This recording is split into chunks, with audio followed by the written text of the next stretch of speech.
ভূত এফএম, আশা করছি আপনাদের ভালো লাগবে। আজকে ঘুম নয়, আজকে শুধু ভয়। চলুন শুনে আসি প্রথম ঘটনা ডক্টর আরিফের কাছ থেকে। Please welcome back. Thank you. আসসালামু আলাইকুম এভরিবডি। ওয়ালাইকুম সালাম। কেমন আছেন? Thank you so much Rasel ভাই। এই তো ভাই আছি আলহামদুলিল্লাহ। ওকে, আপনি কেমন আছেন? হ্যাঁ ভালো আছি। ওকে, আমরা চলে যাই ঘটনায়। জি রাসেল ভাই, হ্যাঁ। অনেক মানে কষ্টে একজনের দেখা মেলে। তো তিনি আমাকে একজনের কাছে নিয়ে যায়, বলে যে তুই এত ঘটনা খুঁজিস, আজকে একটা ঘটনা দিব তোকে, তো অনেক কিছু ডেসক্রিপশন চেঞ্জ করে দিবে। তো আমি যার সাথে দেখা করি তার বয়স মনে হয় 74-75 হবে, সে বয়সটা ঠিক মতো বলতে পারছে না আর কি। আচ্ছা, তো বলছে যে আমি আমার নিজেরই একটা ঘটনা আছে। তো তার বাবা আর কি কবর খুঁড়তেন, সেই থেকেই প্রথাটা চলে আসে, তাদের জমি জমা ছাড়া কবরের খোঁড়ার মাধ্যমে কিছু খোরাক চলে আসে ফ্যামিলি। আচ্ছা। তো আপনার ঘটনা হচ্ছে 1988 সালে বন্যার পর চারিদিকে খালি থই থই পানি পানি। আর বরিশাল হলে তো কোনো কথা, বরিশাল হলে তো কোনো কথা নেই।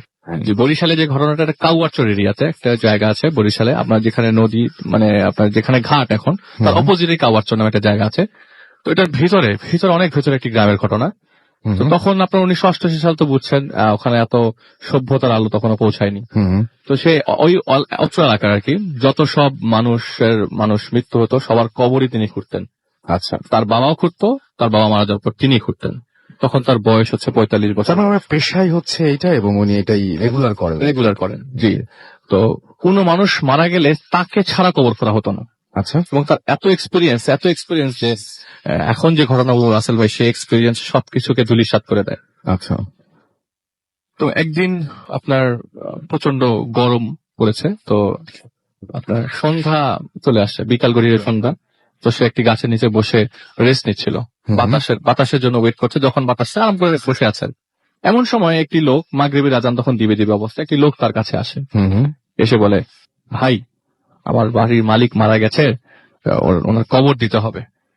তো এত সুন্দর অমায়িক ভাবে বলে যে সে ওই জায়গা থেকে দাঁড়াতে বাধ্য হয়, অটোমেটিক দাঁড়িয়ে যায় সে, এবং তার পেছনে পেছনে হাঁটা ধরে।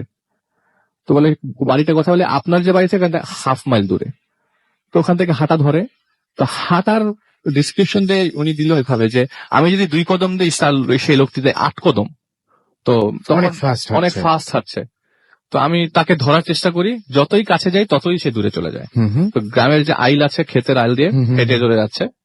তো যে বাড়িতে ঘটনা, সেই বাড়িটি জনশূন্য, কোনো মানুষ নাই। একটি বাড়িতে মানুষ মারা গেলে সবার আগে কান্নার মানে সাউন্ড চলে আসে কানে, যে এক মহিলারা কাঁদছে। কিন্তু ওই বাড়িতে কান্নার সাউন্ড আসতেছে সেটা একজন পুরুষের। আচ্ছা। তো বাড়িতে ঢোকার পরে পুরুষ কাঁদছে। ওকে। বাড়িতে ঢোকার পরে চারিপাশে গাছগাছালি, ওই ঘরটার সামনে উঠোনের মধ্যে একটি লাশের খাটিয়া পড়া। লাশের খাটিয়াটা খোলা, এবং তিনি দেখলেন যে একটা কান্নার সাউন্ড ভেসে আসছে, এবং রুমের ভেতরে ঢুকে যায়। ঘরের ভেতর ঢোকার পরে যেটা দেখে যে একটি লাশের পায়ের কাছে একজন লোক বসে কাঁদছে। এটা সেই লোক যে লোকটা তাকে নিয়ে আসছে, সেই লোকটাই পায়ের কাছে। তো তিনি দেখলো যে লাশের উপরে একটা ময়লা কাপড় লাশের উপরে আছে। তো এখন তো আমাকে মানে প্রিপারেশন নিতে হবে, লাশটাকে মানে গোসল করাতে হবে, কাফনের কাপড় পরাতে হবে। তো সে কি করে, মাথার কাছে যে মানে কৌতূহল বশত লাশটার কাপড়টা সরায়। অনেকেই লাশ, মানে এটা স্বাভাবিক একটা ব্যাপার, সবাই দেখতে চায়।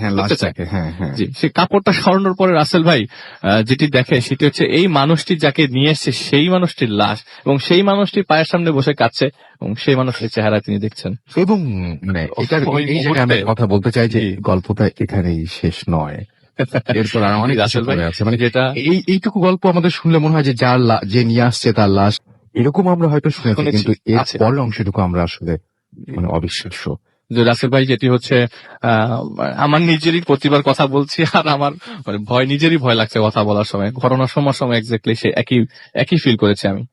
তো কি হলো, উনি দৌড়ে ঘর থেকে বের হয়ে গেল, উঠোনে ওই লাশের খাটিয়ার পাশে বসে মাথার মধ্যে হাত রেখে জোরে জোরে নিঃশ্বাস নিচ্ছে, বলে আল্লাহ তুমি আমাকে যা দেখিয়েছো ওইগুলো আমি দেখি নাই, এটা আমার দেখার কথা না। সে প্রার্থনা করে, আমি এইরকম আমার ডিসক্রিপশন, আমার এতদিনের এক্সপিরিয়েন্স এই ডিসক্রিপশন নাই, আমি কি করব এখন।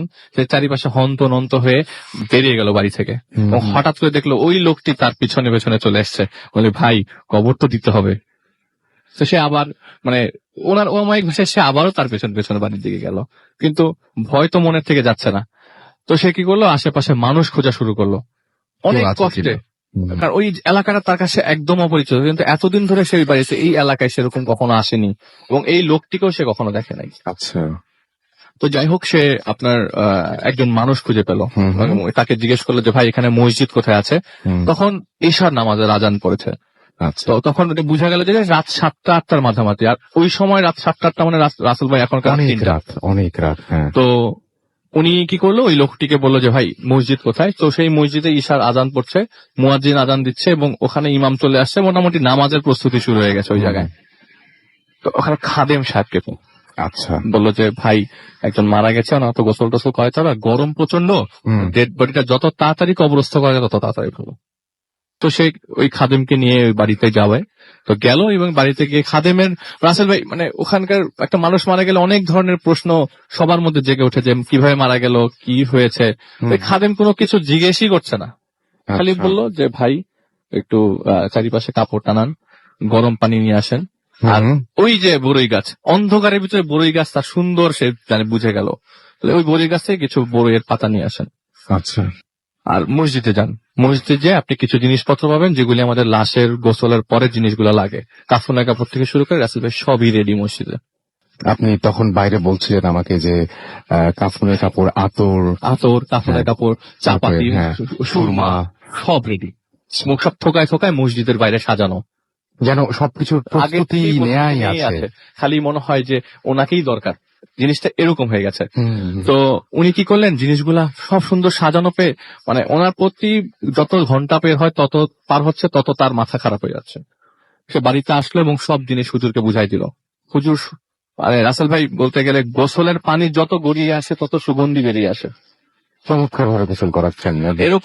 এরকম গোসল তিনি আগে কখনো দেখেন নাই। যত গোসলের পানি গড়িয়ে গড়িয়ে বাইরে আসতেছে তত বেশি গন্ধ বেরোচ্ছে। আপনি একটা কথা বলছেন মাঝখানে বাইরে যে চারদিকে ঘিরে দিতে বলেন। হ্যাঁ, চারদিকে ঘিরে দিতে, কাপড় দিয়ে নর্মালি মানুষ মারা গেলে আমরা চারপাশে কাপড় দিয়ে ফিরিয়ে দিই, কিন্তু ওখানে তো মানুষ নাই, গোসল তো সে এমনিও করাতে পারতো, কিন্তু সে তার নিয়ম অনুযায়ী গোসল করায় এবং পানি যত গড়িয়ে আসে তত গন্ধ চারিপাশে ফিরিয়ে পড়ো। তো কি হলো, সে একটু অবাক হয়ে যাচ্ছে যে এরকম ঘটনা কখনো সে আগে দেখে নাই। হঠাৎ করে রাসেল ভাই যে জিনিসটা আসলে মানে জানি না সবাই কিভাবে নিবে, আমি কিভাবে নিয়েছি রাসেল ভাই, আমি ভয় পেয়ে যাই যে হঠাৎ করে 400 মানে 200 থেকে 300 জন লোক ওই বাড়ির দিকে এগিয়ে আসছে। তার ভাষ্য মতে যে 200-300 কখনোই হবে না, আরো বেশি মানুষ হবে। সে এখন যখনই সে চিন্তা করে যে এই লাশটাকে উঠিয়ে খাটিয়াটা ধরে নিয়ে যাবে কে, আমি আর হুজুরই তো আছি, আমরা দুজন মিলে কি নিতে পারবো? সেটাই তো। হঠাৎ করে চিন্তা করতে করতে 200 থেকে 300 জন মানুষ চলে আসলো। আকাশে চাঁদ এবং ক্লিয়ারলি সবই দেখা যাচ্ছে। এই 200-300 মানুষ রাসেল ভাই খালি কালিমা শাহাদাত পড়তে পড়তে আসছে। আচ্ছা। তো কালিমা শাহাদাত পড়তে পড়তে আসে, যখন কোনো লাশ আমরা নিয়ে যাই দেখা যায় যে কেউ মনে মনে পড়ে, কেউ আস্তে আস্তে পড়ে, কিন্তু এরা এমন তালে তালে পড়ছে কালিমা শাহাদাত যে একজনের মুখ থেকে মিস হচ্ছে না, কারণ এরকম সবাই জোরে জোরে পড়ছে। এবং কালিমা শাহাদাত পড়ে সবাই যখন কাছে আসলো, কাছে আসার পর আসলে কারোরই চেহারাই দেখা যাচ্ছিল না। মাথার টুপিটা পরিষ্কার, পাঞ্জাবি সাদা, সবকিছু ঠিক আছে, কিন্তু চেহারা কারোই পরিষ্কার না। সে কাঁধে কোদালটা কাঁধে নিল এবং লাশের সাথে সাথে চলা স্টার্ট করলো। তার ভয় তো রাসেল ভাই আস্তে আস্তে বাড়ছে, কমছে না। আমি কোথায় যাচ্ছি, আমাকে এই জায়গায় নিয়ে আসছে, আমার এটা কি আমার স্বপ্ন, আমার হ্যালুসিনেশন, এটা কি আমি নিজেও জানি না। অভিজ্ঞ একজন মানুষ, উনি কিন্তু অনেক দিন ধরে কাজ করছে এবং ওনার বাবাও কাজ করেছে, কারণ ওনার বাবার কাছেও তিনি এরকম ঘটনা শোনেন। রাসেল ভাই লাশ নিয়ে হাঁটছে তো হাঁটছেই, মাইলকে মাইল হাঁটছে, 4 ঘন্টা 5 ঘন্টা হয়ে গেছে, রাস্তা শেষ হয় না। কবর কোথায়? কবর তো আশেপাশে কোথাও দিয়ে দিলেই হয়তো, রাস্তা শেষ হয় না। এবং এরকম রাস্তা সে আগে কখনো হাঁটে নাই। অনেকক্ষণ পরে তার কাছে মনে হয় আমি 6-7 ঘন্টা হাঁটলাম, হাঁটার পরে আমি একটা জায়গায় আসলাম, ঘুটঘুটে অন্ধকার, চারিপাশে অন্ধকার, খালি চাঁদের আলোতে আমি কিছু জিনিসগুলা বুঝলাম যে এটা একটা কবরস্থান। রাসেল ভাই অনেক বড়, ওই জায়গায় খালি থই থই পানি, মানুষ মারা গেলে দেখা যায় লাশ ভাসিয়ে দিচ্ছে, কিন্তু এই জায়গায় এত সুন্দর ফিল্ড, এত সুন্দর মাঠ, এত বড় কবরস্থান সে আগে কখনো ওই এলাকায় দেখেনি। কবর যখন ঢুকে যায় কবরস্থানে ঢোকা মাত্রই রাসেল ভাই, এখন তো যাবে জানাজাতে, ঢোকা মাত্রই দেখা যায় যে ওই যে 200-300 মানুষ আসছিল পিছিয়ে পিছিয়ে, সবাই কালিমা শাহাদাত বলতে বলতে স্প্লিট আপ করে ফেলে, সব আলাদা আলাদা হয়ে 10-20 জন করে ভাগ করে মাঝখানে লাশটা চলছে, তারা ঘুরে ঘুরে যাচ্ছে। কবরটার দিকে, এবং জানাজা হয়েছে ঠিক কবরটার আগে, একটু আগে। তো লাশটা রেখে যখন জানাজা পড়ে, আসল ভাই সে কোদাল টোদাল রেখে অজু করতে যায়। পাশে একটা পুকুরের মতো ছিল, অজু করে আসে এবং দেখে যে ওই 200-300 লোক ইম্পসিবল, পুরো জায়গাটাতে মানুষ ভরে যায় খালি জানাজাতে। 1-2 মানুষ না, এরকম মানুষ মুহূর্তের মধ্যে শত শত মানুষ জানাজাতে চলে এসছে। এবং ওই যে খাদেম সাহেব, সে নামাজটা পড়ায়। নামাজটা পড়াবার পরে লাশটিকে কবরস্থানের কাছে নিয়ে যায়, যেটা সব কিছু ডেসক্রিপশন রাসেল ভাই চেঞ্জ করে দেয়। কবরটার পাশে লাশের খাটিয়াটা রাখা হয় এবং লাশটা যেটা দেখে যে উনি যেটা দেখে যে লাশটা আস্তে আস্তে গড়িয়ে কবরের মধ্যে চলে গেল। কেউ ধরেনি লাশটাকে, না হুজুরটা না সে, তার না ছিল তার কোনো আত্মীয় স্বজন। আস্তে করে লাশটা চলে যায় কবরের ভেতরে, এবং কবরের ভেতরে যাওয়ার পর আমরা লাশের বাঁধনটা খুলে দিই। সে দেখে অটোমেটিক লাশের বাঁধনটা খুলে যাচ্ছে, আর আস্তে করে লাশটা মাথাটা পশ্চিম দিকে কাত হয়ে গেল। এটি কে করছে রাসেল ভাই? ওনার মাথায় এগুলি কিচ্ছু নাই। সেটাই হয় আমি কিছু বলতে পারছি না, খুব মন দিয়ে রাসেল ভাই বলছে যে মানে লাশের সাথে 2 ছেলে নামবে, এবং সে যদি বাবা হয়, ভাই হয়, মানে ছেলে হয়, তারা কি করে লাশটাকে আপনার কবরের ভিতরে নামিয়ে দেয়। কিন্তু লাশটা অটোমেটিক কবরের ভিতরে ঢুকে গেল, এবং আস্তে করে খাদেম সাহেব বলল, এই তুমি এখন চাটাই দিয়ে দাও। চাটাই তো না, কলা পাতা, বাঁশ দিয়ে দাও। সুন্দর করে বাঁশগুলা সাজিয়ে রাখলো, রাখার পর কলা পাতা দিল। আর মজার বিষয় আসলে আমি একটা জিনিস স্কিপ করে গেছি, উনি যখন কবর খুঁজছিল, উনি একটা করে কোপ দিচ্ছে, তার কাছে মাটি আসে 10টা কোপের মাটি। অনেক বেশি পরিমাণে, অনেক বেশি, মনে হয় 40 মিনিট লাগে, 40 থেকে 50 মিনিট লাগে তার একটা কবর খুঁড়তে, সে 2 মিনিটে কবর করা হয়ে গেছে। তো যাই হোক, ঘটনাতে চলে যাই। উনি যখন কবর দেওয়া শেষ হলো, কবর মানে কাঁধে, রাসেল ভাই আবারও কাঁধে কোদাল উঠাতে এসে দেখলো আশেপাশে একটা মানুষ নাই। যখন কবরটা খোঁড়া শেষ হয়ে গেছে, সবাই লাশটাকে নামিয়ে দিয়ে গেছে এবং মুনাজাত হয়েছে, ওর মধ্যে মুনাজাত হয়ে গেছে। মুনাজাত হওয়ার পর যখন কবর মানে সে যখন কাঁধের মধ্যে কোদাল উঠালো, একটা মানুষ নাই রাসেল ভাই, জনশূন্য সেই এলাকায়। সে একা ওই কবরের পাশে হাঁটু গেড়ে বসে পড়ে, এবং সারা রাত সে কবরের পাশেই ছিল, ওখান থেকে এক ফোঁটাও মুভ করেনি। একটা সময় ঘুম চলে আসে, ঘুমিয়ে যায়, ঘুম ভাঙে। সকালবেলা দেখে যে তার ছেলে তাকে ডাক দিয়ে ঘুম থেকে উঠালো, যে আব্বা তুমি কই ছিলা, তুমি কি কালকে রাতের বেলা মানে শহরে গেছিলা? সে তার ছেলেকে ডিসক্রাইব করতে পারে না সে কোথায় গিয়েছিল, সে জানে না সে কোথায় গিয়েছিল, তার কাছে ভাষা নাই আমি কোথায় গিয়েছিলাম। তো রাসেল ভাই, আমি আপনি এরকম একটা সিচুয়েশন ফেস করলে সকালবেলা চাবো জিনিসটা যদি কোথায় হয়েছে সেই জিনিসটা আবার চেক করবার জন্য। কৌতূহল আপনারও থাকবে, আমারও থাকবে, তার মধ্যেও কৌতূহল ছিল। সে কি করলো, গতকাল রাতে যে রাস্তা ধরে সে ওই জায়গায় গেছে, সেই রাস্তা ধরে সে আবারও রাখাটা ধরলো। কিন্তু প্রেসক্রিপশন রাসেল ভাই সেগুলি দেয় না। সেই বাড়িতে দেখে এত মানুষ, মানে উঠোনে এত মানুষ, বাড়ি ভর্তি মানুষ। জিজ্ঞেস করলো, আচ্ছা সৈয়দ আশরাফ আলীর বাড়ি এটা না? তো ওখানকার মহিলারা বললো যে হ্যাঁ, সৈয়দ আশরাফ আলীর বাড়ি এদিক দিয়ে একটু ভিতরে, ইঙ্গিত দেখালো। তো তার আর সাহসে কুলন না, কারণ কালকে রাতে তিনি এই বাড়িতেই আসছিল। সে যখন ওই মহিলাকে জিজ্ঞেস করলো, এই বাড়িতে সৈয়দ আশরাফ আলী গতকালকে মারা গেছে না? তখন এই মহিলা বলে, না না, সৈয়দ আশরাফ আলী তো মারা গেছে আজকে থেকে 20 বছর আগে। তাহলে গতকাল রাতে তার কবর ছিল কার? এত মানুষ আসলো কোথা থেকে?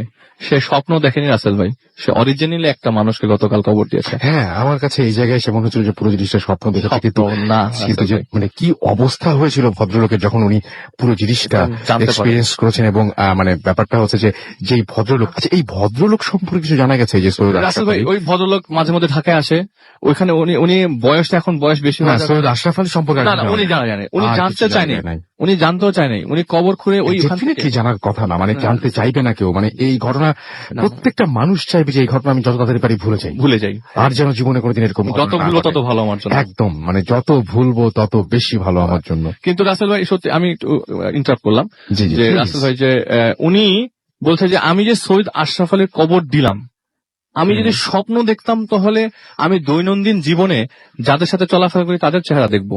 আমি এমন একজনের চেহারা দেখবো কেন, যে কে আমি জীবনেও দেখি নাই।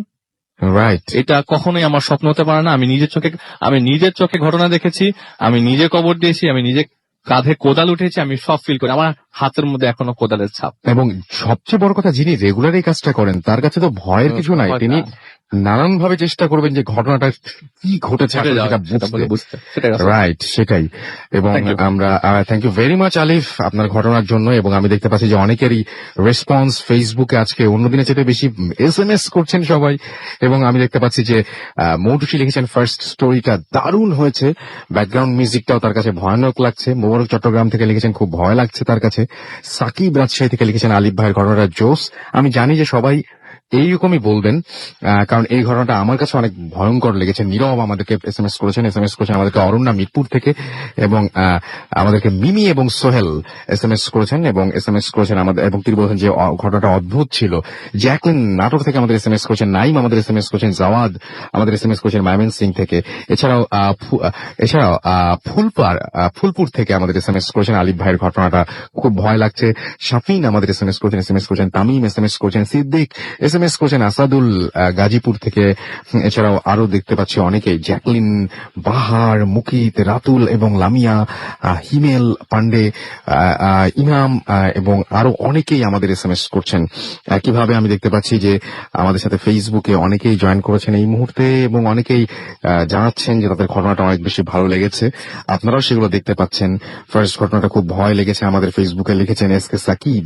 এছাড়াও দেখতে পাচ্ছি অনেক ভয় লাগছে রাসেল ভাই লিখেছেন, আমিরুল মুমিন আমাদেরকে, সুমি রুবেল লিখেছেন হাই। এছাড়াও আমাদেরকে ভালো লেগেছে লিখছেন, অনেক ভালো লাগছে এইচ কে হক।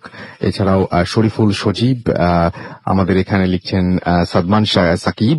এছাড়াও আমাদের এখানে লিখেছেন দেখতে পাচ্ছি শাহেদ মজুমদার, এছাড়াও শরীফুল হাসান, রাব্বি সরকার, রত্না নিশি, MX মিলন সহ আরো অনেকে। জানিয়ে দিই যে আরো একবার আমাদের যদি এসএমএস করতে চান মোবাইলের মেসেজ অপশনে গিয়ে টাইপ করুন ফুর্তি, FORT ফুর্তি, স্পেস দিয়ে লিখুন আপনার নাম, স্পেস দিয়ে আপনার মেসেজ পাঠিয়ে দিন 9840 নাম্বারে। যদি আমাদের ইমেল করতে চান, আমাদের ইমেল অ্যাড্রেস হচ্ছে bhutfm@radiofurti.fm, which is BHWTFM@radiofurti.fm। আপনার নাম, ঠিকানা এবং ফোন নাম্বার সহ আপনার জীবনে ঘটে যাওয়া সেরা ঘটনাগুলো পাঠিয়ে দিন আমাদের কাছে। মতামত দিবেন কোন ঘটনাটা আপনাদের ভালো লেগেছে, কোন ধরনের ঘটনা বেশি আসা প্রয়োজন, কোন ধরনের অতিথিদের আমরা বারবার আনতে পারি, সেই ধরনের যে কোনো মতামত আপনারা ফেসবুকে আমাদের সাথে শেয়ার করতে পারেন।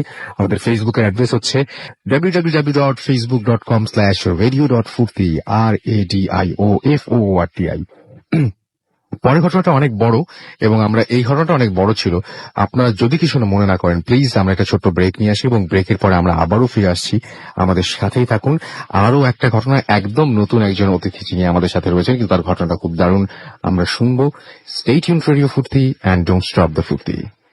Bhoot FM, the night comes alive with driving thoughts.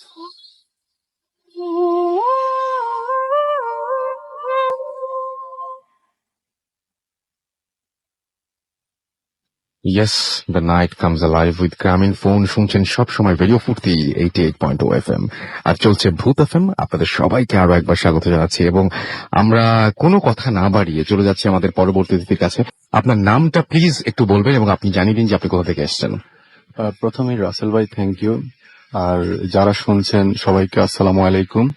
আমি এসেছি খিলক্ষেত থেকে, আমি ইফতি। তো আজকে যে ঘটনাটা আপনাদের সাথে শেয়ার করব এটা আমার নিজের জীবনের। আমার বয়স তখন আমি ক্লাস 8-এ পড়ি, 95 or 6 এর ঘটনা এটা। তো তখন গ্রামের এরিয়া, চাঁদপুর থেকে 25 কিলোমিটার দক্ষিণে হাইমচর নামক জায়গায়। তো ওইখানে খুব অজপাড়াগা, ওইখানে বিদ্যুতের আলো থেকে শুরু করে সমস্ত কিছুই খুব দেরিতে এসেছে। আমার ওই জায়গাটাই আমার বেড়ে ওঠার এককালীন সময় আমার বাড়ি থেকে ঠিক কয়েক কদম দূরে একটা ঘন বন ছিল। সেই বনের পাশে আমরা কখনো যেতাম না, কারণ ছিল আমাদের ওইখানে যাওয়া বারণ।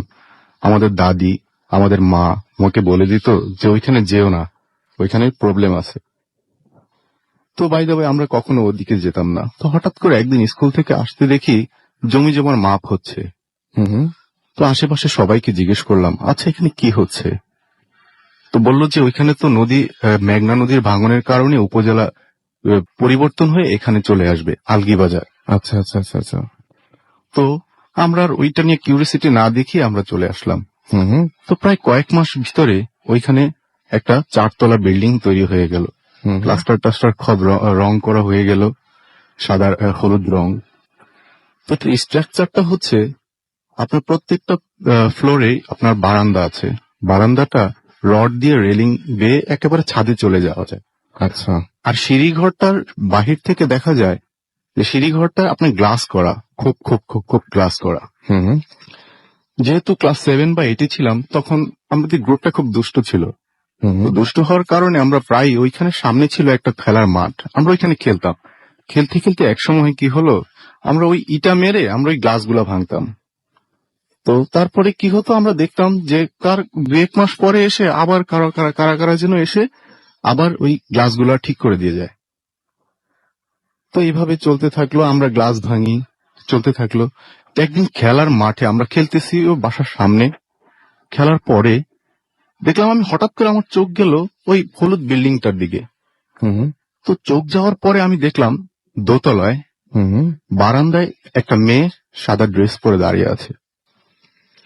তো আমি চিন্তা করলাম যে সারা দিন তো খেলি, হয়তোবা আমার এটা কোনো মানে কোনো ব্রেনের কোনো ধরনের হ্যালুসিনেশন হইতে পারে, ভুল করছে হয়তো আপনার।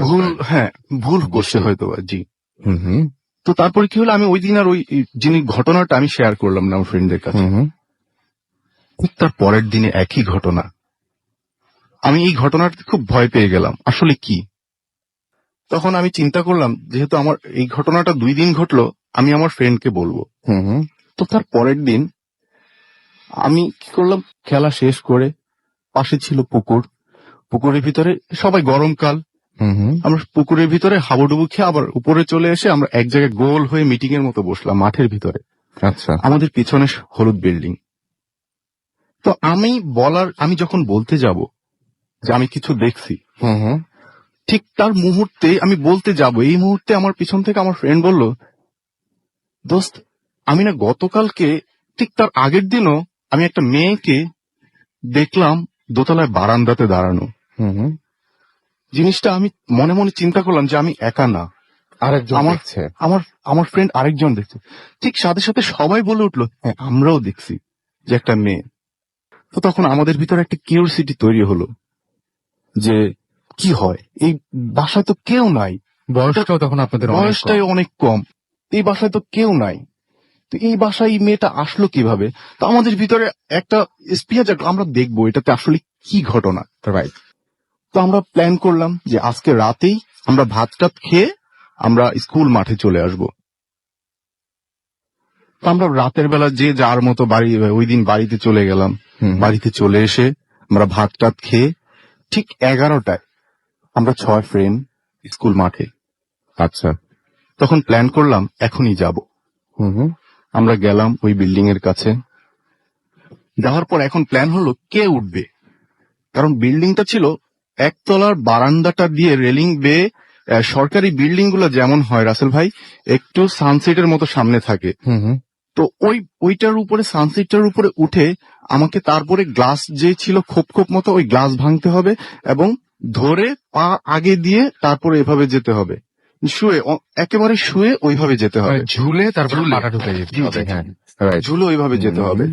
তো কি করলাম, আমি আর রাজু, তো ডিসিশন হলো যে আমি আর রাজু উঠবো।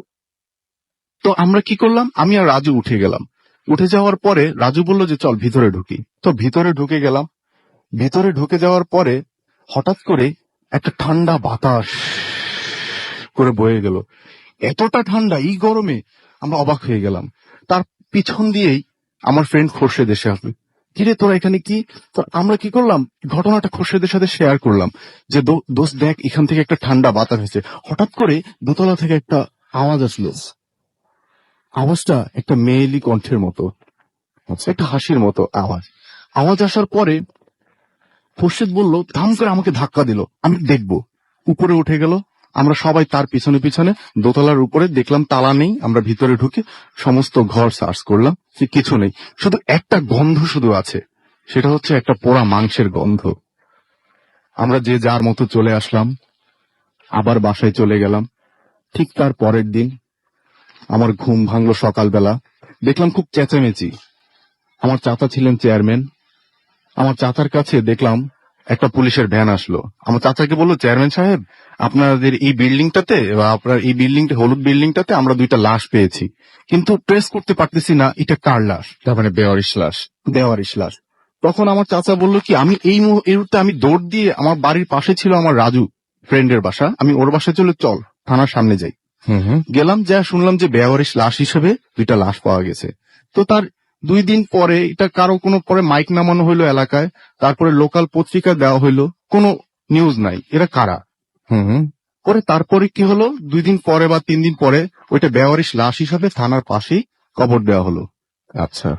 তো তারপরের দিন আমি ওই দিনের পরে আর 2-1 দিনের পরে যে ঘটনা, সেটা হচ্ছে আমি রাতের বেলা ঘুমাচ্ছি। ঘুমের পরে হঠাৎ করে আমার একটা ফোন আসলো, আমার মেজো ভাই আমাকে বললো যে এই ইফতি। আমি উঠলাম, বললো যে তোর ফোন আসছে। আমি ফোন রিসিভ করতে আমাকে বললো যে আমি মনির, তুই একটু বাসার বাইরে আয়। আমি গেলাম, যে বললো যে এই সমস্যা, আমার কাছে একটা ফোন আসলো যে এই ঘটনা। ও রাসেল ভাই, একটু ভুলে গেছিলাম যে ওই ঘটনা হওয়ার পরে প্রায় প্রত্যেক মাসে আমাদের এটা 2 মাস কন্টিনিউয়াস চললো, প্রত্যেক দিন একটা করে 2 জোড়া, একটা ছেলে আর একটা মেয়ের লাশ পাওয়া যেত। এটা খুবই মানে ভয়ঙ্কর ব্যাপার কিন্তু। প্রত্যেক দিন আপনার একটা ছেলে একটা মেয়ে, কিন্তু যখনই মাইক নামা হয়তো ছবি সহ, ইভেন আপনার কেউ কোনোদিন কোনো ট্রেস করতে পারেনি।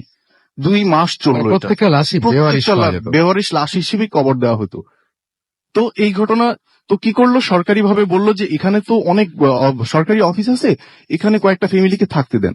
তখন কি করলো, আপনার 2 জন ভূমি অফিসার একজনকে পেলো যে ফ্যামিলি সহ এখানে থাকবে। ফ্যামিলি বললে ভুল হবে, আপনার তার বাবা আর ছেলে। তো পরের দিন স্কুলে দেখা গেল কি, আপনার আমার স্যার যে বাংলা টিচার ছিল, উনি পরিচয় করে দিল, এই হচ্ছে তোমাদের নতুন ফ্রেন্ড সুজন, ওর বাড়ি গাইবান্ধাতে। আচ্ছা। ওর নতুন আসছে, সরকারি ভূমি অফিসার, ওর বাবা চাকরি করে। তো এই তারপর ঘটনায় আসি। তো এইভাবে সুজনের কাছে আমাদের একটা বন্ধুত্ব সম্পর্ক তৈরি হয়ে যায় কয়েকদিনের ভিতরে। তো আমি ঘটনায় আসি, মনিরের ঘটনা। তো মনির বলল যে কে যেন আমাকে ফোন করে বলতেছে আমাকে বাঁচা বাঁচা বাঁচা। তো আমি বুঝতে পারছি যে এটা সুজনের গলা, এটা আমি বুঝতে পারছি। তখন আমাদের এখানে যাইতে হবে, আমরা সবাই দৌড়ে সেই হলুদ বিল্ডিং এর কাছে গেলাম, যা দেখলাম যে ওই বিল্ডিং এ কে উঠবে। তো এর ভিতরে কি করলো, খোরশেদ ধাম করে আবার উঠে গেল বিল্ডিং এ। যখন গেল সবার তার পিছনে পিছনে উঠে গেল দোতলায় যেয়ে দেখলো কেউ নাই, শুনশান ঘর, কোনো আলো নেই। হঠাৎ করে উপর থেকে পানির শব্দ, পানি ফেলতেছে কে। তখন সবাই আমরা দৌড়িয়া ছাদের উপরে গেলাম। একজন দেখলো, এই দেখ কার যেন পা দেখা যাচ্ছে। আর পানির ট্যাঙ্কিটা ছিল আপনার হচ্ছে ইট দিয়ে তৈরি করা, মাঝখানে কার যেন পা দেখা যাচ্ছে। আমরা সবাই খোরশেদ লাফ দিয়ে উঠে গেল ট্যাঙ্কির উপরে, পা ধরলো, এই সুজন।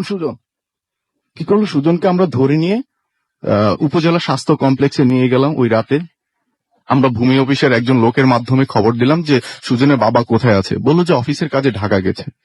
তো বললাম যে ওনাকে একটু খবর দেন সুজনের এই অবস্থা। তো আমরা ও এখানে ছিল, আমরা যার মতো আবার বাড়িতে চলে যাই।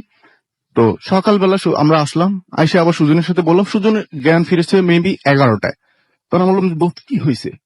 ও বলে যে দোস্ত আমাকে আর ওই বাসায় যাইতে দিস না, আমাকে ওরা মেরে ফেলবে। আমি বললাম যে ঘটনাটা বল, তোর বাবাকে বলতে হবে, বা এলাকার অনেক লোক আছে, আমি তাদেরকে বলবো যে ঘটনা কি হয়েছে। দোস্ত আমাকে ওই বাসায় আর দিস না, আমাকে মেরে ফেলবে, দোস্ত আমাকে ওই বাসায় দিস না।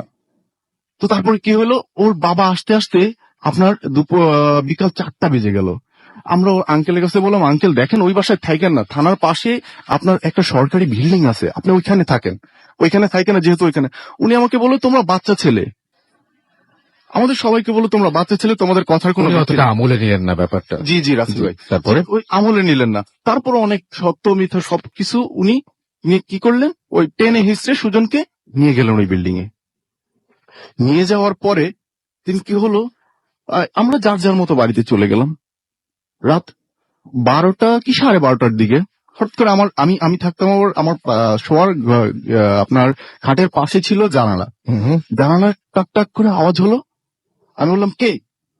বললো যে আমি কে। খোরশেদ, দরজা খুল তাড়াতাড়ি। আমি দরজা খুলে দেখি খোরশেদের পুরা শরীর ভেজা। আমি তাকে কি করলাম, একটা তাওয়াল দিয়ে আমার একটা সেন্ডু গেঞ্জি আর একটা থ্রি কোয়ার্টার। ও বললো যে আমার পড়ার সময় তুই এখন চল। তো কি করলাম, দুইজনে দরজা মানে একটা অনেক রকম ধমকের ধাক্কা দিয়ে আমরা না আটকে আমরা চলে গেলাম হলুদ বিল্ডিং এর দিকে। হলুদ বিল্ডিং এর দিকে যখন গেলাম, রাসেল ভাই বিশ্বাস করবেন না, এত বাতাস এখানে, এত বাতাস কিভাবে। তখন আমরা যখন গেটের দিকে, কেচি গেটের দিকে আগাই, আমরা আগাইতে পারতেছি না, কি হচ্ছে, আমরা এক পা আগাইলে আমাদের বাতাসে আরো দূরে। তখন খুরশেদ বলল, দোস্ত এখান থেকে না, পিছন থেকে যাব, পিছনে একটা সুপারি গাছ আছে, তারপরে আম গাছ বেয়ে আমরা ছাদের উপর উঠবো। ও যেই কথা সেই কাজ, পিছনে দৌড়িয়ে চলে গেল, আমিও তার পিছনে পিছনে। ও আবার এই রশি টসি ছাড়াই সুপারি গাছে উঠতে পারে ভালো। ও ধামাধাম কয়েক উপরে উঠে গেল সুপারি গাছে। আমিও তার পিছনে পিছনে দেখা দেখায় গেঞ্জিটা খুলে কোন রকমের গিট্টু দিয়ে ওই সুপারি গাছে ওঠার চেষ্টা করতেছি। তো তারপরে কি হলো, ও যখন উঠে গেছে অর্ধেক, তখন দেখলাম ধাম করে খুরশেদ সুপারি গাছ থেকে নিচে পড়ে গেল। আমি তাড়াতাড়ি নেমে আমি ওকে বললাম যে দোস্ত কি হয়েছে। ও বললো যে দোস্ত কিছু হয় না। আমি ওর হাতে দেখলাম পুরো বেঁকে আছে। আমি দোস্ত ওর হাত ভেঙে গেছে। দোস্ত এগুলো দেখার সময় না, আমাকে ওকে বাঁচাইতে হবে। ও কি করলো, লাফ দিয়ে আবার সুপারি গাছে উঠে গেল। উঠে যাওয়ার পরে ওর পিছনে পিছনে আমি উঠে গেলাম। ও আম গাছের ডাল বেয়ে ছাদে উঠে গেল, আমি আস্তে আস্তে, ও আমার অনেকটা আগে। ও দেখলাম যে দরজাটা লাথি দিয়ে সরিয়ে ভিতরে ঢুকে যাচ্ছে, গিয়ে উপরের ছাদের দরজাটা সরিয়ে ভিতরে ঢুকে গেল। আমিও দৌড় দিলাম ওর পিছনে পিছনে। আমি যখন রেলিং এর পাশে দেখলাম সুজনকে, খুরশেদকে ধাম করে কে যেন দরজার বাহির থেকে টান দিয়ে, অনেকটা সিনেমার মতো হয় যে ধাম দিয়ে এক পাশ থেকে আরেক পাশে নিয়ে যায়, ধাম করে নিয়ে গেল। আমি এখন কি করব, আমি কি চলে যাব, নাকি আমি খুরশেদকে বাঁচাবো, নাকি সুজনকে বাঁচাবো।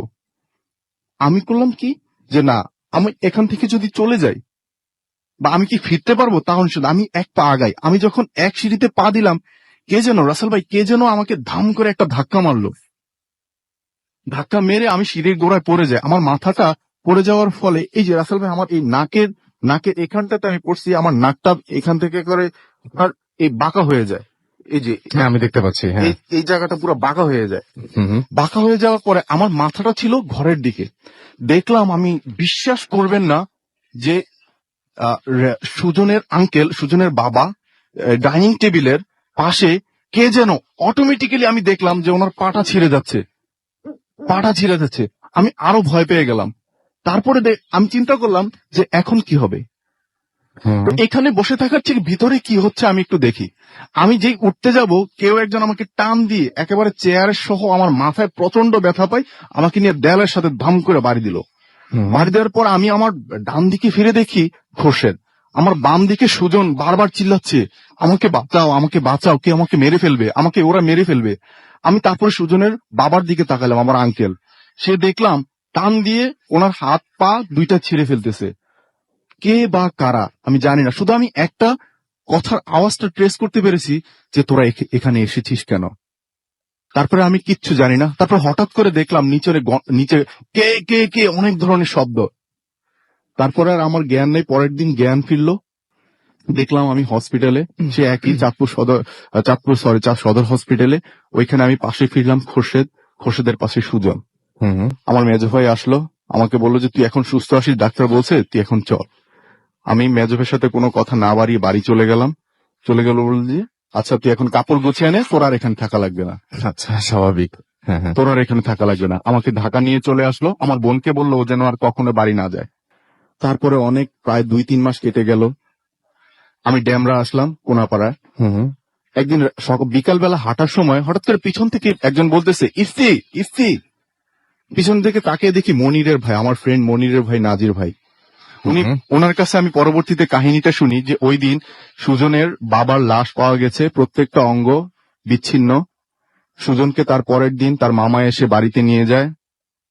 তারপরে ওইখানে সবাই ডিসিশন, সরকারি সমস্ত অফিসে সব ডিসিশন হয় যে ওইখানে এখনই আনসারদের থাকার জন্য ব্যবস্থা করে দিবে। তারপর থেকে হুজুর টুজুর এনে ওইটাতে ঝাড়ফুঁক করে আপনার ওই বিল্ডিংটাকে আনসারদের থাকার জায়গা করে দেয়। এখন ওইখানে অনেক বিল্ডিং, এখন আর নাকি ওই ধরনের কোনো কাহিনী নাই। রাসেল ভাই, এই ছিল আমার প্রথম কাহিনীটা। অনেক ধন্যবাদ আপনাকে আপনার ঘটনার জন্য, থ্যাংক ইউ সো মাচ।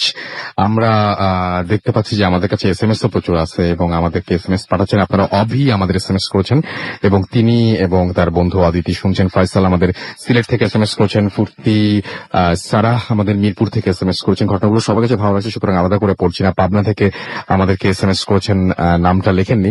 আমাদেরকে মনিরা এসএমএস করেছেন কেরানীগঞ্জ থেকে এবং সেকেন্ড স্টোরিটা তার কাছে অসাম লেগেছে। তাসভির ময়মনসিং থেকে আমাদের এসএমএস করেছেন এবং আমাদেরকে এসএমএস করেছেন তিমাত পুলিশ লাইন থেকে। এছাড়া আমাদেরকে সিমরান এসএমএস করেছেন গুলশান থেকে এবং আমাকে জিজ্ঞেস করেছেন কেমন আছে। আমি সবসময় ভালো থাকি, সবসময় ভালো দলে। এসবি বাদশাহ আমাদের এসএমএস করেছেন নরসিংদী থেকে। জুয়েল আমাদের এসএমএস করেছেন আমাকে মাহমুদ আপল মাহমুদ। এছাড়া আমাদেরকে এসএমএস করেছেন দেখতে পাচ্ছি যে এম কে নিলয়। এছাড়াও সমুদ্র ঝিনাইদহ থেকে আমাদের এসএমএস করেছেন। অনেকেই সেকেন্ড স্টোরিটা কিন্তু প্রশংসা করছেন। মিরাজ হুসাইন আমাদের এসএমএস করেছেন, তারা 4 ভাই বোন মিলে শুনছেন। টিপু আমাদের এসএমএস করেছেন আমাদেরকে। এছাড়া দেখতে পাচ্ছি কবি ফারুক খান বড়াইগ্রাম নাটোর থেকে। এছাড়াও আমাদেরকে দেখতে পাচ্ছি মুকিত এবং শিমু নেত্রকোনা থেকে এসএমএস করেছেন। শাহরিয়ার আমাদের এসএমএস করেছেন আমাদেরকে আরো অনেকে। এছাড়াও খুব ভালো লাগছে ফেসবুকে লিখেছেন মোহাম্মদ রাসেল। এছাড়াও মেহেদি হাসান শিবলু আমাদের বলেছেন ব্যাকগ্রাউন্ড সাউন্ডটা অনেক বেশি ভালো লাগছে তার কাছে। এইগুলো এই কমেন্টগুলো কিন্তু আপনিও দেখতে পাবেন। এছাড়াও অ্যাঞ্জেল আইরিন লিখেছেন খুব ভয় পাচ্ছেন তিনি। শাফিউল ইসলাম আল মামুন লিখেছেন আই লাভ ভূত এফএম। এছাড়াও তুষার আহমেদ লিখেছেন এখানে লিখেছেন আর জে মেশকাত। আচ্ছা, এছাড়াও রবি ইসলাম সিদ্দিকী, এছাড়াও মাহিদুল ইসলাম, এছাড়াও আমাদের দেখতে পাচ্ছি মাহমুদ হোসেন, ইব্রাহিম মোল্লা, আমারুল হাসান, মিসবা নূর, এমডি মাহিম সহ আরো অনেকে এখানে কমেন্ট করেছেন। সারা সপ্তাহ জুড়ে সেই কমেন্টগুলো আপনাদের পড়া যায় এবং আপনাদেরকে রিপ্লাইও দেই আমি, এবং সেই সাথে আপনাদের কাছ থেকেও জেনে নেওয়া যায় যে কোন ধরনের ঘটনাগুলো আপনাদের ভালো লাগে। আচ্ছা, হসপিটালের ঘটনা শুনতে চেয়েছেন। হসপিটালে একটা ঘটনা রয়েছে আমার কাছে এবং আরো একটা ঘটনা আলিফের কাছে রয়েছে, সেটা আমরা পরে শুনবো হয়তো যদি টাইম থাকে। একটা ছোট্ট ঘটনা পড়ি আমরা, এবং সেটা লিখেছেন যে তিনি যেভাবে লিখছেন সেভাবে পড়ছি। সালাম নিবেন রাসেল ভাই, আশা করি ভালো আছেন। আর আপনারা ভালো থাকা মানে ভূত এফএম ভালো থাকা, এবং ভূত এফএমের সকল শ্রোতা এছাড়াও আরো অনেকজনকে তিনি শুভেচ্ছা দিয়ে শুরু করেছেন তার ঘটনাটি। আজ আমি যে ঘটনাটি শেয়ার করব তা মিশরের এক লোকের কাছ থেকে শোনা, এবং সেই ঘটনাটি আমাকে আরবিতে বলেছে। আমি আমার মতো করে আপনাদের সাথে শেয়ার করছি। আমার ছোট ভাই সে সৌদি আরবের জেদ্দা সিটির একটি গভর্নমেন্ট হসপিটালে কাজ করে। আপনারা হয়তো জানেন যে সৌদি আরবের ডেথ পেনাল্টি বা পাবলিক এক্সিকিউশন সম্পর্কে। এখানে এক্সিকিউশন বা মৃত্যুদণ্ড দেয়া হলে ওই ব্যক্তির মাথা দেহ থেকে বিচ্ছিন্ন করে ফেলা হয়। জেদ্দা এরিয়াতে যতগুলো ডেড এক্সিকিউশন হয় সবগুলো ডেড বডি ওই হসপিটালে আনা হয়, এবং ওখানেই তারা বেশ কিছু থাকে আর কি, যে ফর্মালিটিস থাকে, সেই ফর্মালিটিসের পরে তারপরে পরিবারের কাছে হস্তান্তর করা হয়।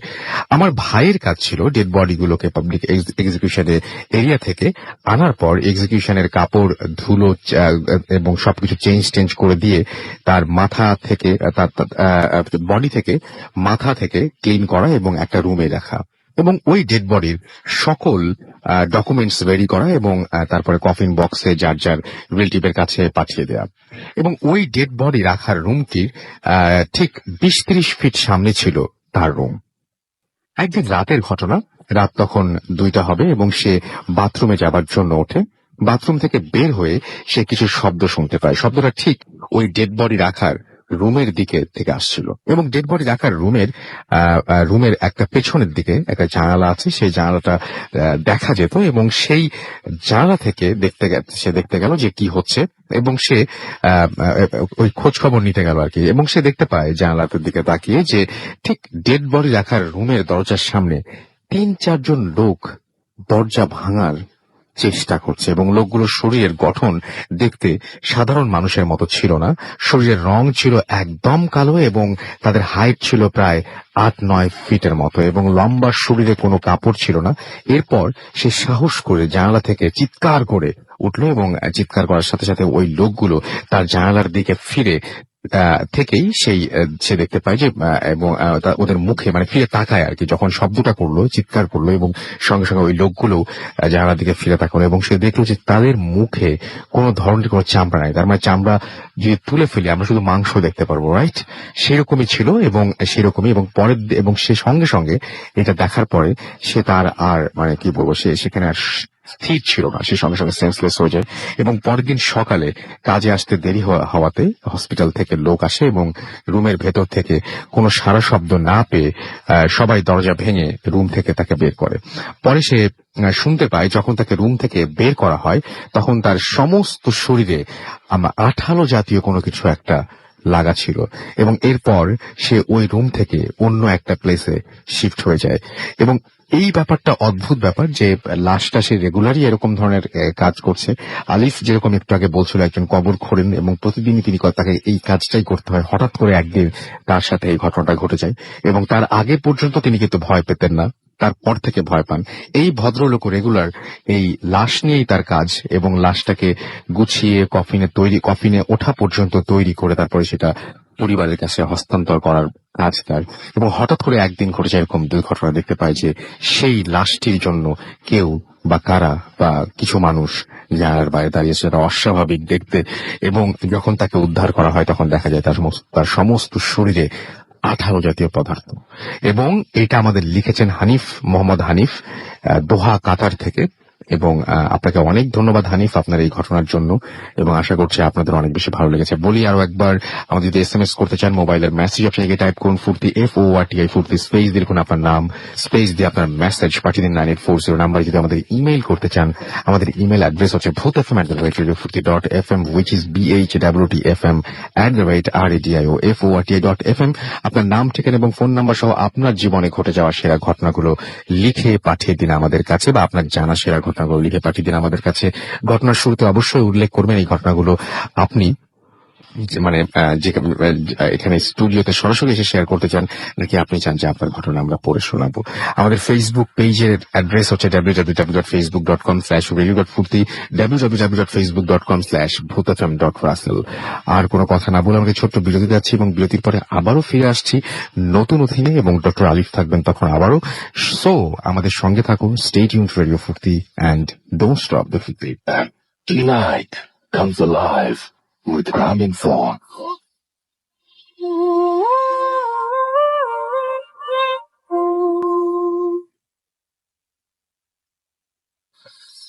Welcome back. শুনছেন সবসময় রেডিও ফুর্তি 88.0 FM। ঘড়িতে সময় রাত 12টা বেজে 52 আমি রাতেল আছি, সাথে আমার সাথে রয়েছে মাসুম এবং আজকের অতিথিরা আপনাদের সবাইকে আরো একবার স্বাগত জানাচ্ছি ভূত FM এ।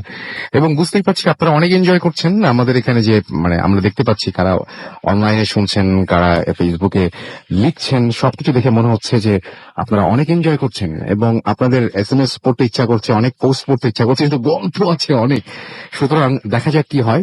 সাকিব আমাদের SMS করছেন, জাকির আমাদের SMS করছেন প্রীতম, এছাড়াও MD আকাশ আমাদের SMS করছেন ডোন্ট স্টপ দ্য ফুর্তি। ওকে, আমাদেরকে এছাড়াও দেখতে পাচ্ছি শুভ SMS করছেন তাঁতিবাজার থেকে, আমাদেরকে SMS করছেন ইয়াসিন, SMS করছেন মিলন খুলনা থেকে, ফয়সাল আমাদের SMS করছেন, অভি আমাদের SMS করছেন আমাদের মাজিদ, শাহিন আমাদের SMS করছেন গাজীপুর থেকে, এছাড়াও মুহিব আমাদের SMS করছেন আনাম বংশাল থেকে SMS করছেন, এনকে নিলয়, মাহি। আজকের স্টোরিগুলো সবাই অনেক প্রশংসা করছেন আপনারা সবাই, এবং দেখতে পাচ্ছি সেটা আমি ফেসবুকে এবং আমাদের SMS এর প্যানেলে, এবং এছাড়াও দেখতে পাচ্ছি যারা আমাদেরকে ফেসবুকে জানাচ্ছেন তারাও জানাচ্ছেন, অনেক প্রশংসা করছেন। আপনাদের প্রশংসা পেয়ে সত্যি আমরা অনেক উৎসাহিত হয়ে যাই আরো ভালো কাজ করার, এটা একটা বিরাট প্রেরণা। যাই হোক, আমরা ঘটনায় চলে যাই। আপনারাও একটু জানান যে কি মানে ঘটনা কেমন লাগছে, সেটা তো জানাচ্ছিনি। কোন ঘটনাগুলো বেশি ভালো লাগছে, কোন দুটো ঘটনা, 3টা ঘটনা হয়েছে এখন পর্যন্ত এবং বেশ লম্বা লম্বা ঘটনা ছিল কিন্তু, যার জন্য অনেকগুলো সময়ও পার হয়ে গেছে। আমরা যাচ্ছি আমাদের পরবর্তী অতিথির কাছে। নতুন একজন অতিথি আমাদের সাথে জয়েন করেছেন। আপনার নামটা প্লিজ একটু বলবেন এবং আপনি কোথা থেকে এসেছেন যদি আমাদের সবাইকে একটু বলতেন।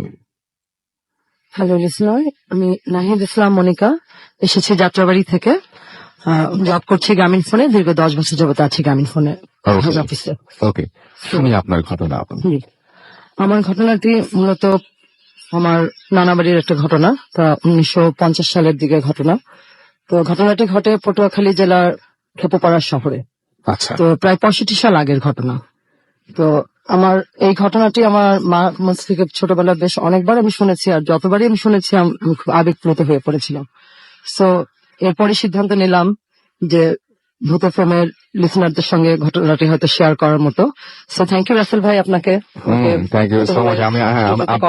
আমি কথা বলছি আপনার হাজবেন্ডের সাথে, উনিও আজকে আছেন। হ্যাঁ, রাইট, আর ভালো লাগছে যে এ ধরনের একটা ঘটনা আমার মনে হয় যে লিসনারদের শুনলে আজকে বোধহয় ভালো লাগবে। ওকে। তো আমার নানার নাম আবুল হোসেন। উনি খেপুপাড়া শহরে ওই সময় আমাদের একটা বিখ্যাত রাইস মিল ছিল, তো সেখানে উনি ম্যানেজার ছিলেন কর্মরত অবস্থায়। তো ওনারই অ্যাসিস্ট্যান্ট ম্যানেজার ছিলেন মতিবাবু। তো দুজনে একই রাইস মিলে কর্মরত থাকা অবস্থায় তারা পাশাপাশি দুটো কোয়ার্টারে থাকা সুযোগও পেয়েছিলেন। তো সেই ক্ষেত্রে মতিবাবুর যে দ্বিতীয় মেয়ে ভারতী এবং আমার মার নাম খুকি, তাদের মধ্যে একটা প্রগাঢ় বন্ধুত্ব গড়ে ওঠে। এবং দুই ফ্যামিলির মধ্যে এমন একটা আসা যাওয়া ছিল যে কোন রকমের কোন অনুষ্ঠান আদি কোনো কিছু তারা মানে বাদ দিত না, এবং এমন ভাবে মিশে গিয়েছিল যে বাড়ি থেকে দেখে বোঝারও উপায় ছিল না যে একজনের হিন্দু ফ্যামিলি আর একজনের মুসলমান ফ্যামিলি। তো আজকের ঘটনাটি মূলত ভারতী আন্টির ফ্যামিলিকে নিয়ে, অর্থাৎ মতিবাবুর ফ্যামিলিকে নিয়ে। তো আমি মূল ঘটনা চলে যাচ্ছি। প্লিজ। মতিবাবুর ফ্যামিলিতে তাদের ফ্যামিলি মেম্বার ছিল টোটাল 8 জন। তার মা, তাদের হাজবেন্ড ওয়াইফ এবং তার 5 সন্তান। এই 5 সন্তানের মধ্যে পঞ্চম সন্তানের নাম হচ্ছে তমাল। ভারতী আন্টির এই পঞ্চম যে ভাই তমালের জন্মের সময় তার মা মারা যায় এবং সমস্ত পরিবারটি শোকের ছায়া নেমে আসে পরিবারে। তমালের দাদি বুঝতে পারে না যে ছোট একটা বাচ্চা, তাকে কিভাবে সে মা হারা সন্তান তাকে সে সামাল দিবে বা তাকে বাঁচিয়ে রাখবেন। সাথে সাথে তার মতিবাবু, তারপর তার অন্যান্য নাতিরা, তাদেরকে নিয়ে খুব সে চিন্তিত হয়ে পড়ে। পরবর্তীতে যেটা দেখা যায় যে সবাই শোকটা কাটিয়ে ওঠার চেষ্টা করে এবং ভারতী আন্টির যে মা, তার মৃত্যুর পরে তার যে শেষকৃত্য, তাকে তাদের হিন্দু শাস্ত্র অনুযায়ী তার দাফন কার্য সবকিছুই তারা ঠিকভাবে পালন করে এবং মোটামুটি ভাবে তারা শোকটা কাটিয়ে ওঠে সামনে চলার চেষ্টা করে। তমালের দাদি তমালকে যথেষ্ট লালন পালন করে দায়িত্ব নিয়ে এসে তাকে লালন পালন শুরু করলো। সবকিছু স্বাভাবিকভাবে চলছিল। তো হঠাৎ করে নতুন একটি ঘটনার জন্ম হলো ঠিক ভারতী আন্টির মার মৃত্যুর 2 মাস পর থেকে। মতিবাবু কর্মক্ষেত্রের প্রয়োজনে তাকে প্রায় একটু রাত করে বাড়িতে ফিরতে হতো, প্রায় 7টা-8টা। তো রাসেল ভাই, যেহেতু গ্রামের ব্যাপার, ওই সময় রাস্তাঘাট গুলো 7টা-8টা মানে কিন্তু অনেক রাত। তো প্রায় তাকে বাড়ি থেকে অনেক রাত আসলে। হ্যাঁ, তো তাকে যেটা করতে হতো, বাড়ি থেকে তিনি একাই প্রায় বাসায় ফিরতেন। তো বাড়ি ফেরার পথে কালো একটা কাঠের কালভার্ট ছিল, ওই কালো কালভার্টটা কাঠের পার হয়ে তাকে তার বাড়িতে যেতে হতো এবং কালো কালভার্টের পাশেই বড় একটা পুরনো তাল গাছ ছিল। একদিন উনি বাড়ি ফেরার পথে হঠাৎ করে যখন সে কাঠের কালো কালভার্টটা পার হচ্ছেন, তাল গাছটার কাছাকাছি আসার পর হঠাৎ করে তার দৃষ্টি তাল গাছের দিকে পড়লো।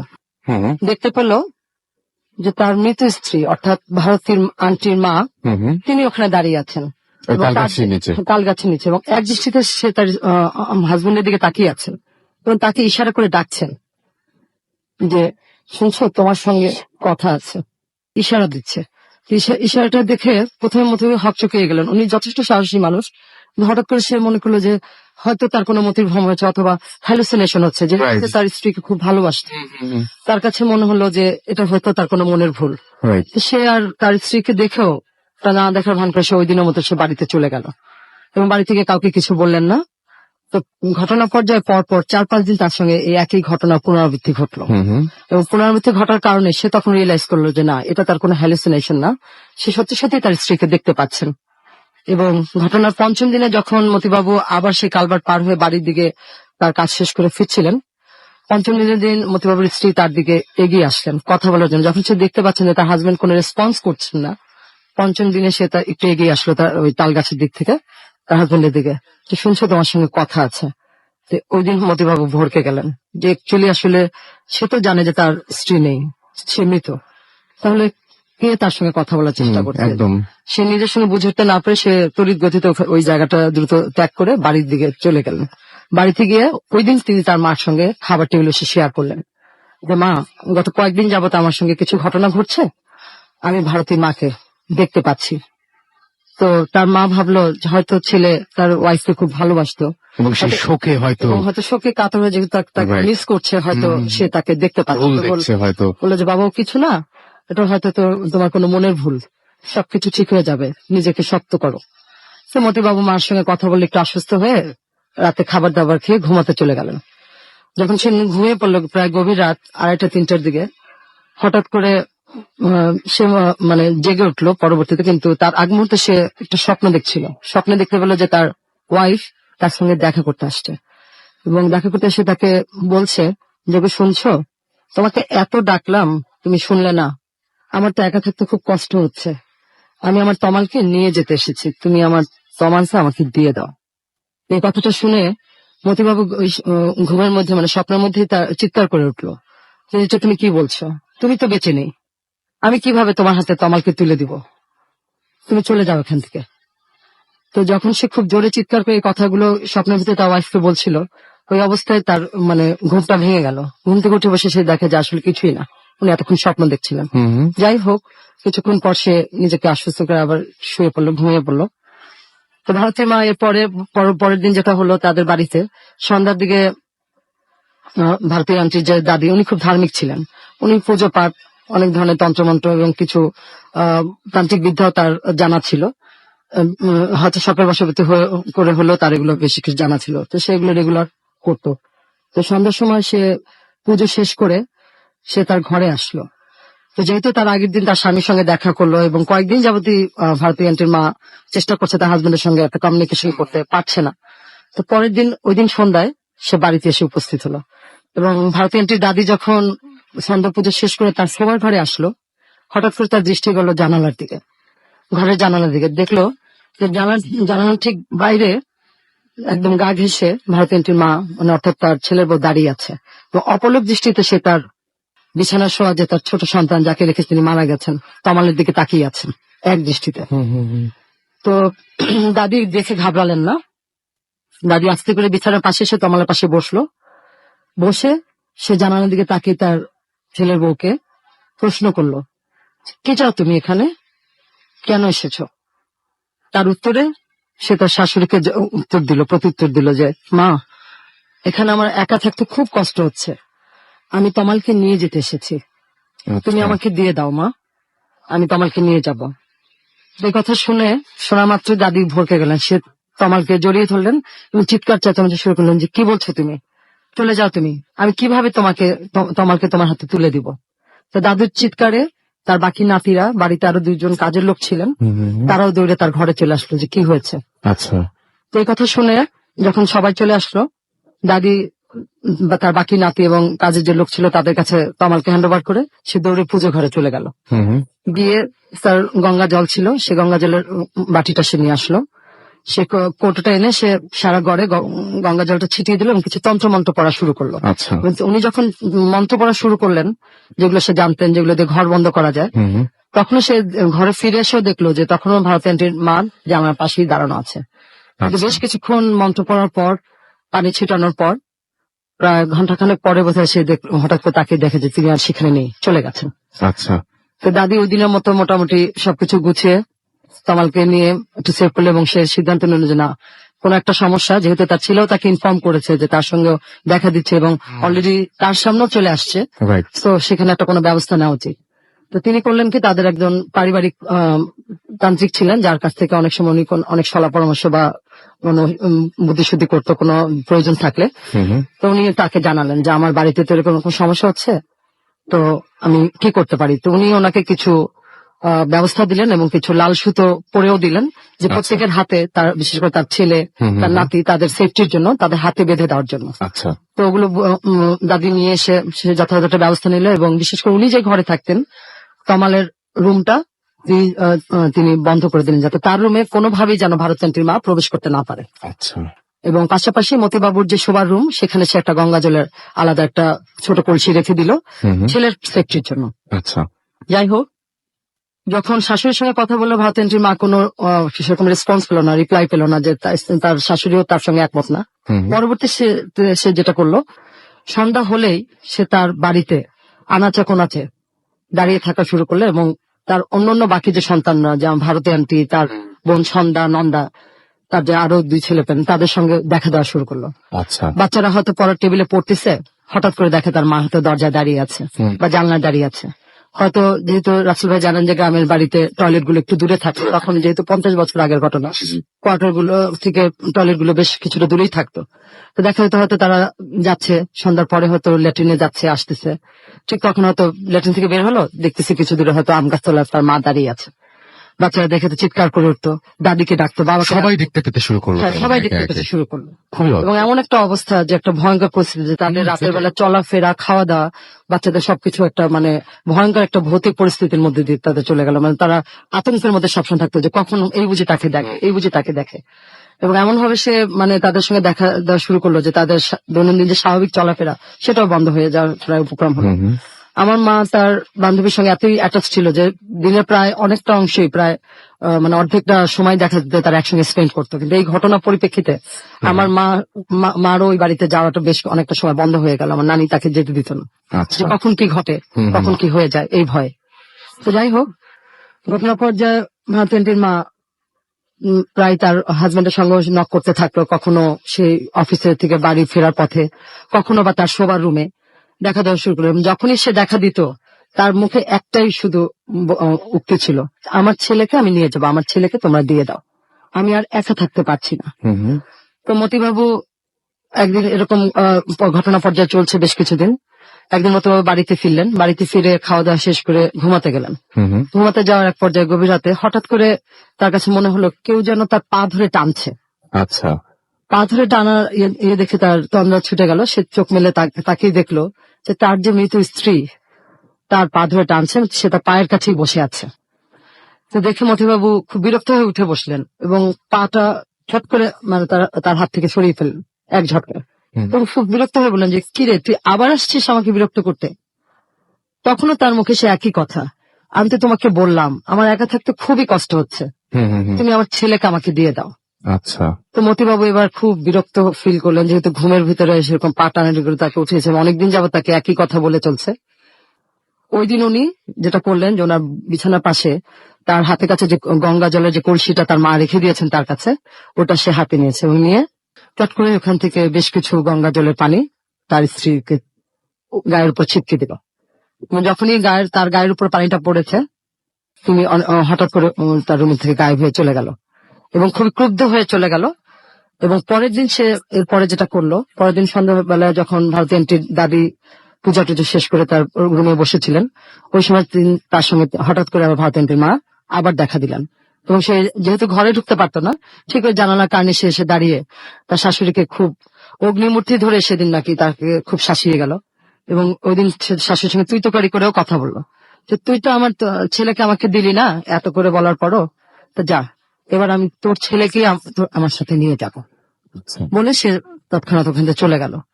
তো তার এই অগ্নিমূর্তি এবং তার কথা বলার ভঙ্গি দেখে ভারতীয় দাদি খুবই ঘাবড়ে গেলেন ওদিন, যে এত কিছু করার পরও সে কোনোভাবে পরিস্থিতি সামাল দিয়ে তাকে ধরে রাখতে পারছেন না। তো তারপরে বারবার একই ঘটনা পুনরাবৃত্তি ঘটছে এবং আজকে তার ছেলেকে নিয়ে যাওয়ার হুমকি দিল। তার মনটা খুব অস্থির হয়ে গেল যে কি করণীয়, এখন আর কি করা যায়। তো যাই হোক, সে খুব চিন্তা ভাবনার ভিতর ছিল। ওদিন রাতে মতিবাবু বাড়ি ফিরলেন এবং বাড়ি ফেরার পথে সে আবার শুনতে পেল যে তার ছেলে পরের দিন পহেলা বৈশাখ, যে এবং প্রতি বছরই ওই এলাকায় একটা ইয়ে ছিল যে 3-4 কিলোমিটার ধরে একটা বিল ছিল আমাদের খেপুপাড়া শহরে, পয়লা বৈশাখ উপলক্ষে ওখানে একটা বিলে মাছ ধরার আয়োজন হতো। এবং মতিবাবু, আমার নানা, তারা প্রায় তাদের বন্ধু বান্ধব প্রতি বছর তারা মাছ ধরা যেত এবং এটা তাদের একটা নেশা এবং মতি ছিল, খুব এনজয় করতে তারা। তো যাই হোক, ওই দিন রাতে এসে তার মাকে জানো যে মা, কাল তো পহেলা বৈশাখ, আমি মাছ ধরতে যাব। ওই কথা শুনে সে তার ছেলেকে বলল, বাবা কাল তুই বাড়ি থেকে বের হোস না, আমার মনটা খুব অস্থির হয়ে আছে, আমার মনটা খুব খারাপ। তারপর সন্ধ্যার সময় যে ঘটনা ঘটে গেল, ভারতী আন্টির মা যে আসছিল, সে যে বলে গেছে যে অগ্নিমূর্তি থেকে তাকে যে শাসিয়ে গেছে, সে কথাটা সে তার ছেলেকে জানালো যে বাবা তুই বের হোস না, আমার মনটা ভালো নেই। তো মতিবাবু কথাটা হেসে উড়িয়ে দিল, বললো মা তুমি ভয় পেয়েছো, ও কিছু না, ও আমাকে খুব ভালোবাসে, ও আমার কোনো ক্ষতি করতেই পারে না, ক্ষতি করবে না। আচ্ছা। যাই হোক, তো মতিবাবু পরের দিন মাছ ধরার জন্য তৈরি হলেন, বাসা থেকে সকালে বের হবেন, সবকিছু গুজগাছ চলে যাবেন। তো তার মা তখনও আরেকবার শেষবার তার ছেলেকে বোঝানোর চেষ্টা করলো যাতে সে বাসা থেকে কোনোভাবেই বের না হয়, কারণ সে খুবই অস্থিরতা বলছিল, তার মন বলছিল যে কোনো একটা সমস্যা হয়তো তৈরি হবে বা তার ছেলেকে হয়তো তার ছেলে বড় রকমের কোনো ক্ষতির সম্মুখীন হয়ে যাবে। এবং পরবর্তী সে যখন বুঝতে পারলো যে না, তার ছেলেকে কোনোভাবেই তার পক্ষে আটকানো সম্ভব হচ্ছে না, সে তখন লাল সুতোটা তার ছেলের দিকে বাড়িয়ে দিল যে বাবা অন্তপক্ষে তুই এটা হাতে বেঁধে যা, আমার মুখে দিয়ে দেখে। কিন্তু মধুবাবু সেই কথাটা উপেক্ষা করলাম, খুব বিরক্ত বোধ করলো মার এই আবদার শুনে। সে লাল সুতোটাও বাঁধলো না এবং মার কথা অপেক্ষা করে সে রওনা হয়ে গেল মাছ ধরার জন্য। তো যাই হোক, সবাই মোটামুটি তাদের প্ল্যান অনুযায়ী চলে গেল বিলের পাড়ে মাছ ধরার জন্য, যার যার স্থানে ছিপ নিয়ে বসে গেল মাছ ধরতে। মাছ ধরছে 2-3 ঘন্টা যাবত সবাই মোটামুটি যার যার মতো কথা বলছে টুকটাক, এবং মাছ ধরার ইয়েতে সবাই ব্যস্ত রয়েছে। হঠাৎ করে প্রায় সন্ধ্যা হয়ে আসছে এবং মাছ ধরাও প্রায় শেষ, তারা এরকম চলে আসবে এমন সময় সন্ধ্যার দিকে হঠাৎ করে মতিবাবু গঙ্গানির আওয়াজ শুনলো। আশপাশ তো নীরব, যেহেতু মাছ ধরছে সবাই মোটামুটি চুপচাপ মাছ ধরার কারণে। তো গঙ্গানির আওয়াজ শুনে সে আশপাশে তাকালো, আশপাশে তাকিয়ে কাউকে দেখতে না পায় হঠাৎ করে ঘাড়ের পিছন দিকটা তাকানোর পর সে দেখলো যে তার মৃত স্ত্রী অর্থাৎ ভারতী আন্টির মা তার ঘাড়ের পিছনে দাঁড়িয়ে আছে। তো তাকে দেখে সে ঘাটটা আবার সোজা করে ছিপ ধরে বসে বলল, ও তুই আবার আসছিস আমাকে বিরক্ত করতে? তো এবার তার এই কথার উত্তরে তার স্ত্রী বলল, হ্যাঁ এসেছি, এতদিন তো এসেছি তমালকে নিয়ে যেতে, এবার তাকেই নিতে আসছে। আজ আর তাকে দরকার নেই, আজ আমি তোমাকে নিয়ে যাব আমার সাথে করে, আর আজ আর খালি হাতে আমি ফেরত যাব না। এই বলেই সে খপ করে তার স্বামীর ঘাড় চেপে ধরলো শক্ত হাতে। তো মতিবাবুর সঙ্গে বেশ অনেকক্ষণ ধস্তাধস্তি হলো। দূর থেকে আমার নানা এবং তার সহযোগীরা যারা মাছ ধরছিলেন তারা দেখলেন যে মতিবাবু খুব নড়াচড়া করছেন, কিন্তু অন্য কাউকে আর তারা দেখতে পাচ্ছিলেন না এবং অন্য কারো অস্তিত্ব যে ওখানে আছে এটাও তারা দূর থেকে বুঝতে পারছিলেন না। তো ধস্তাধস্তি এক পর্যায়ে মতিবাবু হঠাৎ করে পড়ে গেলেন। তার পড়ে যাওয়া দেখে আমার নানা এবং তার সহযোগীরা দৌড়ে চিৎকার দিল যে চলো তো দেখি কি হয়েছে। দৌড়ে তারা তার কাছে চলে আসে, এসে দেখে মতিবাবু পড়ে আছে, তার মুখ দিয়ে অনবরত ফেনা বের হচ্ছে এবং ঘাড়টা ভেঙে গেছে, ঘাড় নাড়াতে পারছে না। অবস্থা বেগতিক দেখে, যেহেতু আমার নানা ওই সময় রাইস মিলের ম্যানেজার, ওনার সহযোগীরা ছিলেন এবং ওনারা বুঝলেন যে তাকে খুব দ্রুত সদর হাসপাতালে নিয়ে যেতে হবে চিকিৎসার জন্য। তারা একটা স্পিড বোটের ব্যবস্থা করলেন যে তাকে নিয়ে যাবে, যেহেতু ওই সময় রাসেল ভাই গ্রাম অঞ্চল খেপুপাড়া শহর অত বেশি উন্নত ছিল না, পটুয়াখালী শহরে একমাত্র একটা বড় হসপিটাল ছিল এবং তাকে ওখানেই নিয়ে যেতে হবে দ্রুত যদি তাকে সেবা দিতে হয়। স্পিড বোটের ব্যবস্থা হলো, মতিবাবুকে ধরে স্পিড বোটে তোলাও হলো, কিন্তু স্পিড বোটে যখন তোলা হলো প্রায় ঘন্টাখানেক লেগে গেল এইসব অ্যারেঞ্জমেন্ট করে তাকে নিতে, কারণ বললেই তো সঙ্গে সঙ্গে হয় না, মাছের অবস্থা আরো খারাপ হয়ে গেছে। তার আরো অবনতি হলো। স্পিড বোটে যখন ওঠানো হলো তখন মতিবাবু বুঝতে পারলো যে তার হাতে সময় খুব একটা বেশি নেই, তিনি মারা যাচ্ছেন, তার অবস্থা শেষ এবং সময় খুবই কম। তার সঙ্গে তার মারও আর দেখা হবে না, তার ছেলে মেয়ের সঙ্গেও আর দেখা হওয়ার সুযোগ নেই। তার অবস্থা সে বুঝতে পেরে তখন সে স্পিড বোটে থাকা আমার নানা এবং তার যে সহযোগীরা ছিল তাদেরকে জানালো যে তার মৃত্যুর জন্য আসলে আর কেউ দায়ী নয়, তার মৃত্যুর জন্য তার স্ত্রী অর্থাৎ ভারতী আন্টির মাই দায়ী, এবং তার মার কথা না শোনার কারণে আসছে যে তার এই করুণ পরিণতি, সে কারণে সে আমার নানার কাছে বলে গেছিল, তার মার কাছে ক্ষমা প্রার্থনা করেছিল সে। তো অবশেষে সবার শত চেষ্টা করার পরও স্পিড বোর্ডে নেওয়ার পথে মতিবাবু হসপিটাল পর্যন্ত যাওয়া সম্ভব হয়নি, তার ভাগ্যে আর হয়নি নিয়ে যাওয়া। তো শেষ পর্যন্ত তার লাশ নিয়ে আমার নানা এবং তার সহযোগীরা বাড়িতে ফিরলেন। বাড়িতে ফেরার পর ভারতী আন্টির দাদি তার ছেলের লাশ দেখে বারবার মূর্ছা যাচ্ছিলেন, যেটা কি হলো, আমার এত বলা সত্ত্বেও আমার ছেলেটা যদি আজকে কথা শুনতো যদি শুনতো তাহলে আজকে আমার ছেলেটাকে এমন করুণ পরিণতির শিকার হতে হতো না। যাই হোক, যা হওয়ার তো হয়ে গেল। পরবর্তীতে যেটা হলো মতিবাবুর শেষকৃত্য, দাফন কাজ, তার লাশ পোড়ানো এবং তার পরবর্তী যে অনুষ্ঠান, তারা সবকিছু মিলে আমার নানা তার সহযোগীরা মিলে কমপ্লিট করলো, যেহেতু পুরো বাড়িতে শোকের ছায়া, একদিকে মা হারানো, আরেকদিকে বাবা হারানো শোক, ছেলে পেলা পাগলের মতো কান্নাকাটি করছে, দাদিও বারবার অজ্ঞান হয়ে যাচ্ছিল, যে কিছুতেই মেনে নিতে পারছিল না তার ছেলের এই পরিণতি। যাই হোক, সবকিছু মোটামুটি গুছিয়ে আমার নানা তার সবকিছু কমপ্লিট করে দিল। দেওয়ার পরে যেটা হলো, ওই দিন রাতে দাদি যখন ঘুমাতে গেলেন, ঘুম তার আসে না, ঘুমাতে গেলেন, একটু তন্দ্রার মতো পড়েছেন, সে সময় সে স্বপ্নে দেখলো মতিবাবু এবং তার ভারতী আন্টির যে মা, তার ছেলের বউ তার সঙ্গে দেখা করতে আসছে এবং দেখা করতে এসে তাকে দুটো কথা বলেছিল। প্রথম কথাটা ছিল যে মা, আমি তোমার ছেলেকে আমার সাথে নিয়ে গেলাম, এখন আর আমাকে একা থাকতে হবে না, আর একটা অনুরোধ, তুমি আমার সন্তানদেরকে দেখে রেখো। এই বলে সে তার স্বামীর হাত ধরে চলে গিয়েছিল স্বপ্নের মধ্যে। স্বপ্নের মধ্যে। এবং এরপরে দাদির ঘুম ভেঙে যায় এবং সে বুঝতে পারলো যে এটা আসলে ঘুম না, আসলে তার সঙ্গে হয়তো দেখা দিয়ে শেষ কথাটা জানিয়ে গিয়েছিল। এবং এই এবং ঘটনা তারপর থেকে নিশ্চয়ই কোনো সমস্যা আর হয় না, নাই। এরপর থেকে রাসেল ভাই যেটা হয়েছিল যে ওই বাড়িতে ভারতীয় আন্টির যে মার যে অতৃপ্ত আত্মাকে আর কখনো দেখা যায়নি। ছেলেপেন গুলো তার দাদি অনেক যত্ন করে, তার মামা খালা যারা ছিল অনেকেই দায়িত্ব নিয়ে তাদেরকে লালন পালন করে তুলেছেন। তো সবচেয়ে মজার ব্যাপার হলো রাসেল ভাই যে যদিও প্রায় 65 বছর মানে আগের ঘটনা, কিন্তু ওই ঘটনার পর যেহেতু পাশাপাশি ছিল আমার নানা, তার সহকর্মী ছিল, একসঙ্গে ছিলেন, জি। তারা ওই সুবাদে আমার নানা তার ওই ফ্যামিলিটাকে যথেষ্ট সহযোগিতা করেছেন বন্ধুর ফ্যামিলি হিসেবে। এবং সেই সুবাদে পরবর্তীতে কিছুদিন পর আমার নানা এবং তমালের দাদি মানে ভারতীয় আন্টিদের ফ্যামিলি থেকে জয়েন্ট ভেঞ্চারে মানে পাশাপাশি খেপুপাড়া শহরেই দুটো জায়গা কিনে বাড়ি করা হয়। যেহেতু কোয়ার্টারে চাকরি চলে গেল, Right. মতিবাবু নেই, আমার নানারও প্রায় রিটায়ারমেন্টের সময় গেল, পরবর্তীতে তারা দুটো জায়গা কিনে খেপুপাড়া শহরেই বাড়ি করলেন। এবং স্টিল নাও খেপুপাড়া শহরে প্রতিবেশী হিসেবে তমাল কাকারা আছেন। এবং নানা তো নেই, আমার যে ছোট মামা গোলাম দস্তগীর, উনিও পাশাপাশি প্রতিবেশী হিসেবে একই জায়গায় ওনারা বসবাস করছেন খেপুপাড়া শহরে। আপনি ঘটনাটা কার কাছ থেকে শুনেছেন? আমি এই ঘটনাটা আমার মার কাছ থেকে শোনা, এবং পরবর্তীতে যখন আরেকটু বড় হলাম, আমার বয়স যখন 10-12 বছর, তখন ভারতী আন্টির মুখ থেকেও আমার একবার শোনার সুযোগ হয়েছিল। এবং উনি এখনো আছেন। তমাল কাকাও এখন যথেষ্ট মানে বড় একজন মানুষ, ওনারও ফ্যামিলি আছে, বাচ্চা কাচ্চা আছে, এবং খুব ভালোভাবেই আছে। আপনারা যদি কখনো যেতে চান রাসেল ভাই খেপুপাড়ায়, এবং এই ঘটনাটা এত প্রচলিত, এই ঘটনার এখনো অনেক জ্বলন্ত মানে মুখে মুখে মানুষের কাছে এই ঘটনাটা আছে। এবং আমার মাও একজন সাক্ষী। ভুক্তভোগী। আমি সাক্ষী, হ্যাঁ সাক্ষী। ভুক্তভোগী তো আপনাদের হ্যাঁ। সেই আন্টি। এখনো মা আছে, মাঝে মাঝে বলে, এবং আমার ভারতীয় আন্টিদের সঙ্গে কথা হয়। তো থ্যাংক ইউ রাসেল ভাই, এবং থ্যাংক ইউ লিসনারদেরকে যারা অনেক ধৈর্য ধরে আমার গল্পটি শুনলেন। Thank you. অনেক চমৎকার ভাবে বলেছেন আপনি। এবং সবচেয়ে বড় কথা, যারা আগ্রহী আছেন, আমি জানি যে ভূত এফএম যারা শুনছেন এই মুহূর্তে তারা অনেকেই আগ্রহী আছেন, অনেকেই এরকম ধরনের ঘটনা নিয়ে খোঁজ করতে পছন্দ করেন। তাদের জন্য তো খেপুপাড়ার অ্যাড্রেস উনি দিয়ে দিলেন, খুবই প্রচলিত। আমি জানি যে আপনাদের মধ্যে হয়তো কেউ না কেউ যাবেন, ঘটনাটা শুনে আসবেন, এবং আপনার যে অভিজ্ঞতা সেখানে গিয়ে হলো সেটা অবশ্যই আমাদের জানাবেন। মাঝে যাত্রাবাড়ি থেকে লিখছেন রিয়েল লাইফের এরকম ঘটনা অসম, এবং তিনি বলছেন তাক লাগানো নাইস।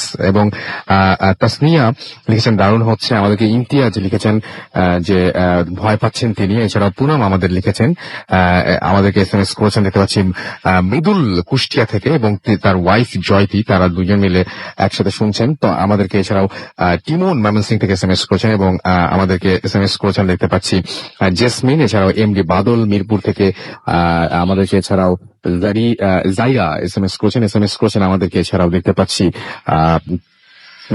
রাসেল খুলনা থেকে, আরো অনেকেই আমাদের এসএমএস করছেন এখানে দেখতে পাচ্ছি। আমাদের ফেসবুকেও কিন্তু অনেকেই প্রশংসা পাঠিয়েছেন, এবং তিনি বলেছেন যে ওরে বাবা অনেক ভয় পেলাম অনেক, লিখেছেন আমাদেরকে এখানে সানায়া নাহির রিয়া। এছাড়াও আমাদেরকে রিম্পা চৌধুরী লিখেছেন ভূতে আমি অনেক ভয় পাই। আমাদেরকে এছাড়াও আরজি শিমুল আহমেদ লিখেছেন, আচ্ছা ভয় পাই কিন্তু, আমাদেরকে আরজি শিমুল আহমেদ লিখেছেন কুমিল্লা থেকে।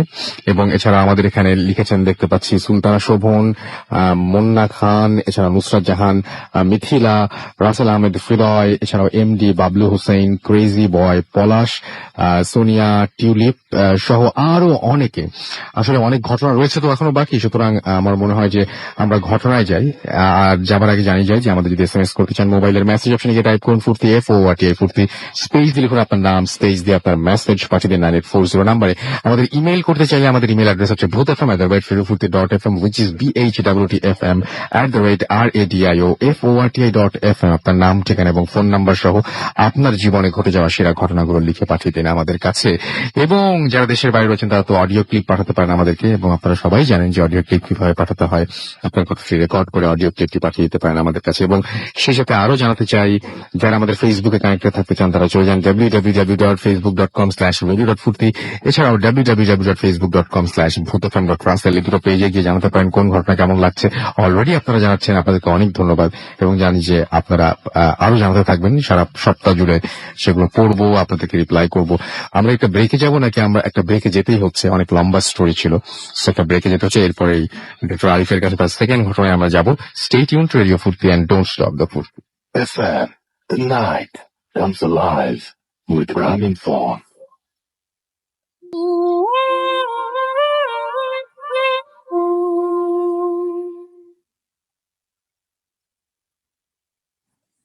Yes, the night comes alive with গ্রামীণ ফোন শুনছেন সবসময় রেডিও ফুর্তি। আমি রাসেল আছির সাথে, আমার সাথে রয়েছে মাসুম এবং আজকের অতিথিরা। এবং আজকে আসলে ঘটনা আরো বেশি আছে বলেই আমরা সরাসরি ঘটনাতেই চলে যাচ্ছি। আমাদের সঙ্গে এখন জয়েন করছেন ডক্টর আলিফ, এবং ডক্টর আলিফের কাছে আমরা পরবর্তী ঘটনায় যাব। আলিফ, পরবর্তী ঘটনাটা কোথায় ঘটেছিল, কিভাবে সংগ্রহ করেছে? রাসেল ভাই, আমি ছোট্ট একটু থ্যাঙ্কস দিতে যাচ্ছি। আজকে যে আসছে আমার সাথে পাইনাডেল কলেজ থেকে আমার ফ্রেন্ড তানভীর। আমি তো কাউকে না কাউকে সবসময় সাথে নিয়ে আসি, জানি তো রাত্রেবেলা একা আসতে পারি না। তো তানভীরকে অনেক থ্যাঙ্কস, আজকে বসে বসে স্টুডিওতে পাশে শুনতেছে আমার ঘটনা। তো রাসেল ভাই, আমার যে ঘটনাটা সেটি ঢাকারই ঘটনা, একটি বাড়ির। তো মোমেন সিং থেকে আসা একটি লোক, নাম হচ্ছে আব্দুল আজিজ, যে আমার চেম্বারে আসে আর কি, আমার ক্লিনিকে চিকিৎসা নেবার জন্য। তো কোনো না কোনো কথায় আমি একটা পর্যায়ে তার কাছ থেকে এই ঘটনা বের করে ফেলি। অনেকক্ষণ কথাবার্তা বলে উনি আমার সাথে। তো এই ঘটনা ঘটে হচ্ছে 1984 সালে রাসেল ভাই। সে যখন ঢাকা এসে প্রথম আসে, তো আসার পরে ঢাকা থেকে ময়মনসিংহ যাওয়ার ব্যাক করার তার কাছে কোনো টাকা পয়সা ছিল না। তো চাচ্ছিল যে ওই দিন কিছু টাকা ইনকাম করে ময়মনসিংহে ব্যাক করবে। আচ্ছা। তো ধানমন্ডিতে তখন কাঁঠাল বাগান তো আপনারা সবাই চেনেন। তো কাঁঠাল বাগানের ওইদিকেই আশেপাশে গ্রিন রোডের দিকে তখন এত সুন্দর ছিল না। তো ওই জায়গায় দাঁড়িয়েছিল একটা দোকানের, পানের দোকানের সাথে দাঁড়িয়েছিল। তো এমন সময় একটা লোক তার কাছে আসলো, বললো যে আপনি কি কাজ খুঁজতেছেন? তখন তিনি বললো যে জি, আমি একটি কাজ খুঁজতেছি। বলে একটা বাড়ি আছে, বাড়ির কেয়ারটেকার লাগবে, আপনি কি হতে চান নাকি? আচ্ছা। তো তার কাছে জিনিসটা ফ্রুটফুল মনে হয় তখনই, যখন তিনি ওই বাড়ির কাছে যান। তো বললো যে হ্যাঁ, আমি বাড়িতে থাকতে পারবো।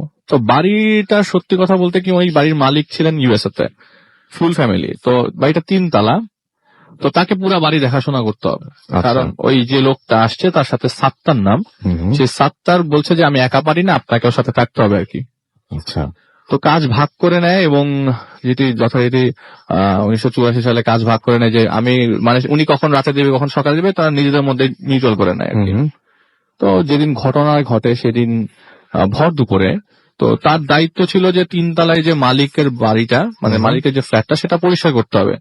নিচতলা এবং দোতলা পুরোটাই খালি জায়গা, কোনো বাসাতে উনি আসার পরে কোনো মানুষকে থাকতেও দেখেননি, ওই বাসাতে কেমন মানুষ ভিজিট করতেও আসেনি, সত্যি কথা বলতে যেটা। তো দোতলা এবং 3 তলা পুরো খালি, নিচতলা এবং দোতলা। 3 তলাতে মালিকের আসবাবপত্র যা আছে সেগুলি প্রতি সপ্তাহে পরিষ্কার করতে হতো। আচ্ছা। তো ঘটনার দিন বলি, সেদিন ওই পাশে একটা ছেলে আছে, সেই ছেলেটা প্রতিদিনই এসে ওই বাড়ির 3 তলাটা পরিষ্কার করতো। তো সে প্রতিটা রুম দেখে দেখে পরিষ্কার করছে। তো ওই ফ্ল্যাটটি খুলে, দরজাটি খোলার পরে করিডোরের পাশে ড্রয়িং রুম থেকে একটা রুম পরেই যে রুমে ঘটনাটি তিনি কখনো দেখবেন বলে মনে করে নাই, তো সেটি দেখে ফেলেছেনি। তো ওই রুমের মধ্যে একটি হরিণ, আপনার দেয়ালের কাঠের একটি হরিণ দেয়ালে ঝুলানো ছিল। তো হরিণের কিছু ধারালো শিং, মোস্ট ইম্পর্টেন্ট কথা হচ্ছে শিং থেকে একটি মাথা ঝুলছিল। আচ্ছা। মাথা থেকে টপ টপ করে রক্ত পড়ছে, এবং একটি ট্যাপের মধ্যে টপ টপ করে যেরকম ভাবে রক্ত পানি পড়ে, ঠিক একই ভাবে রক্ত পড়ছে এই মাথা থেকে অনবরত।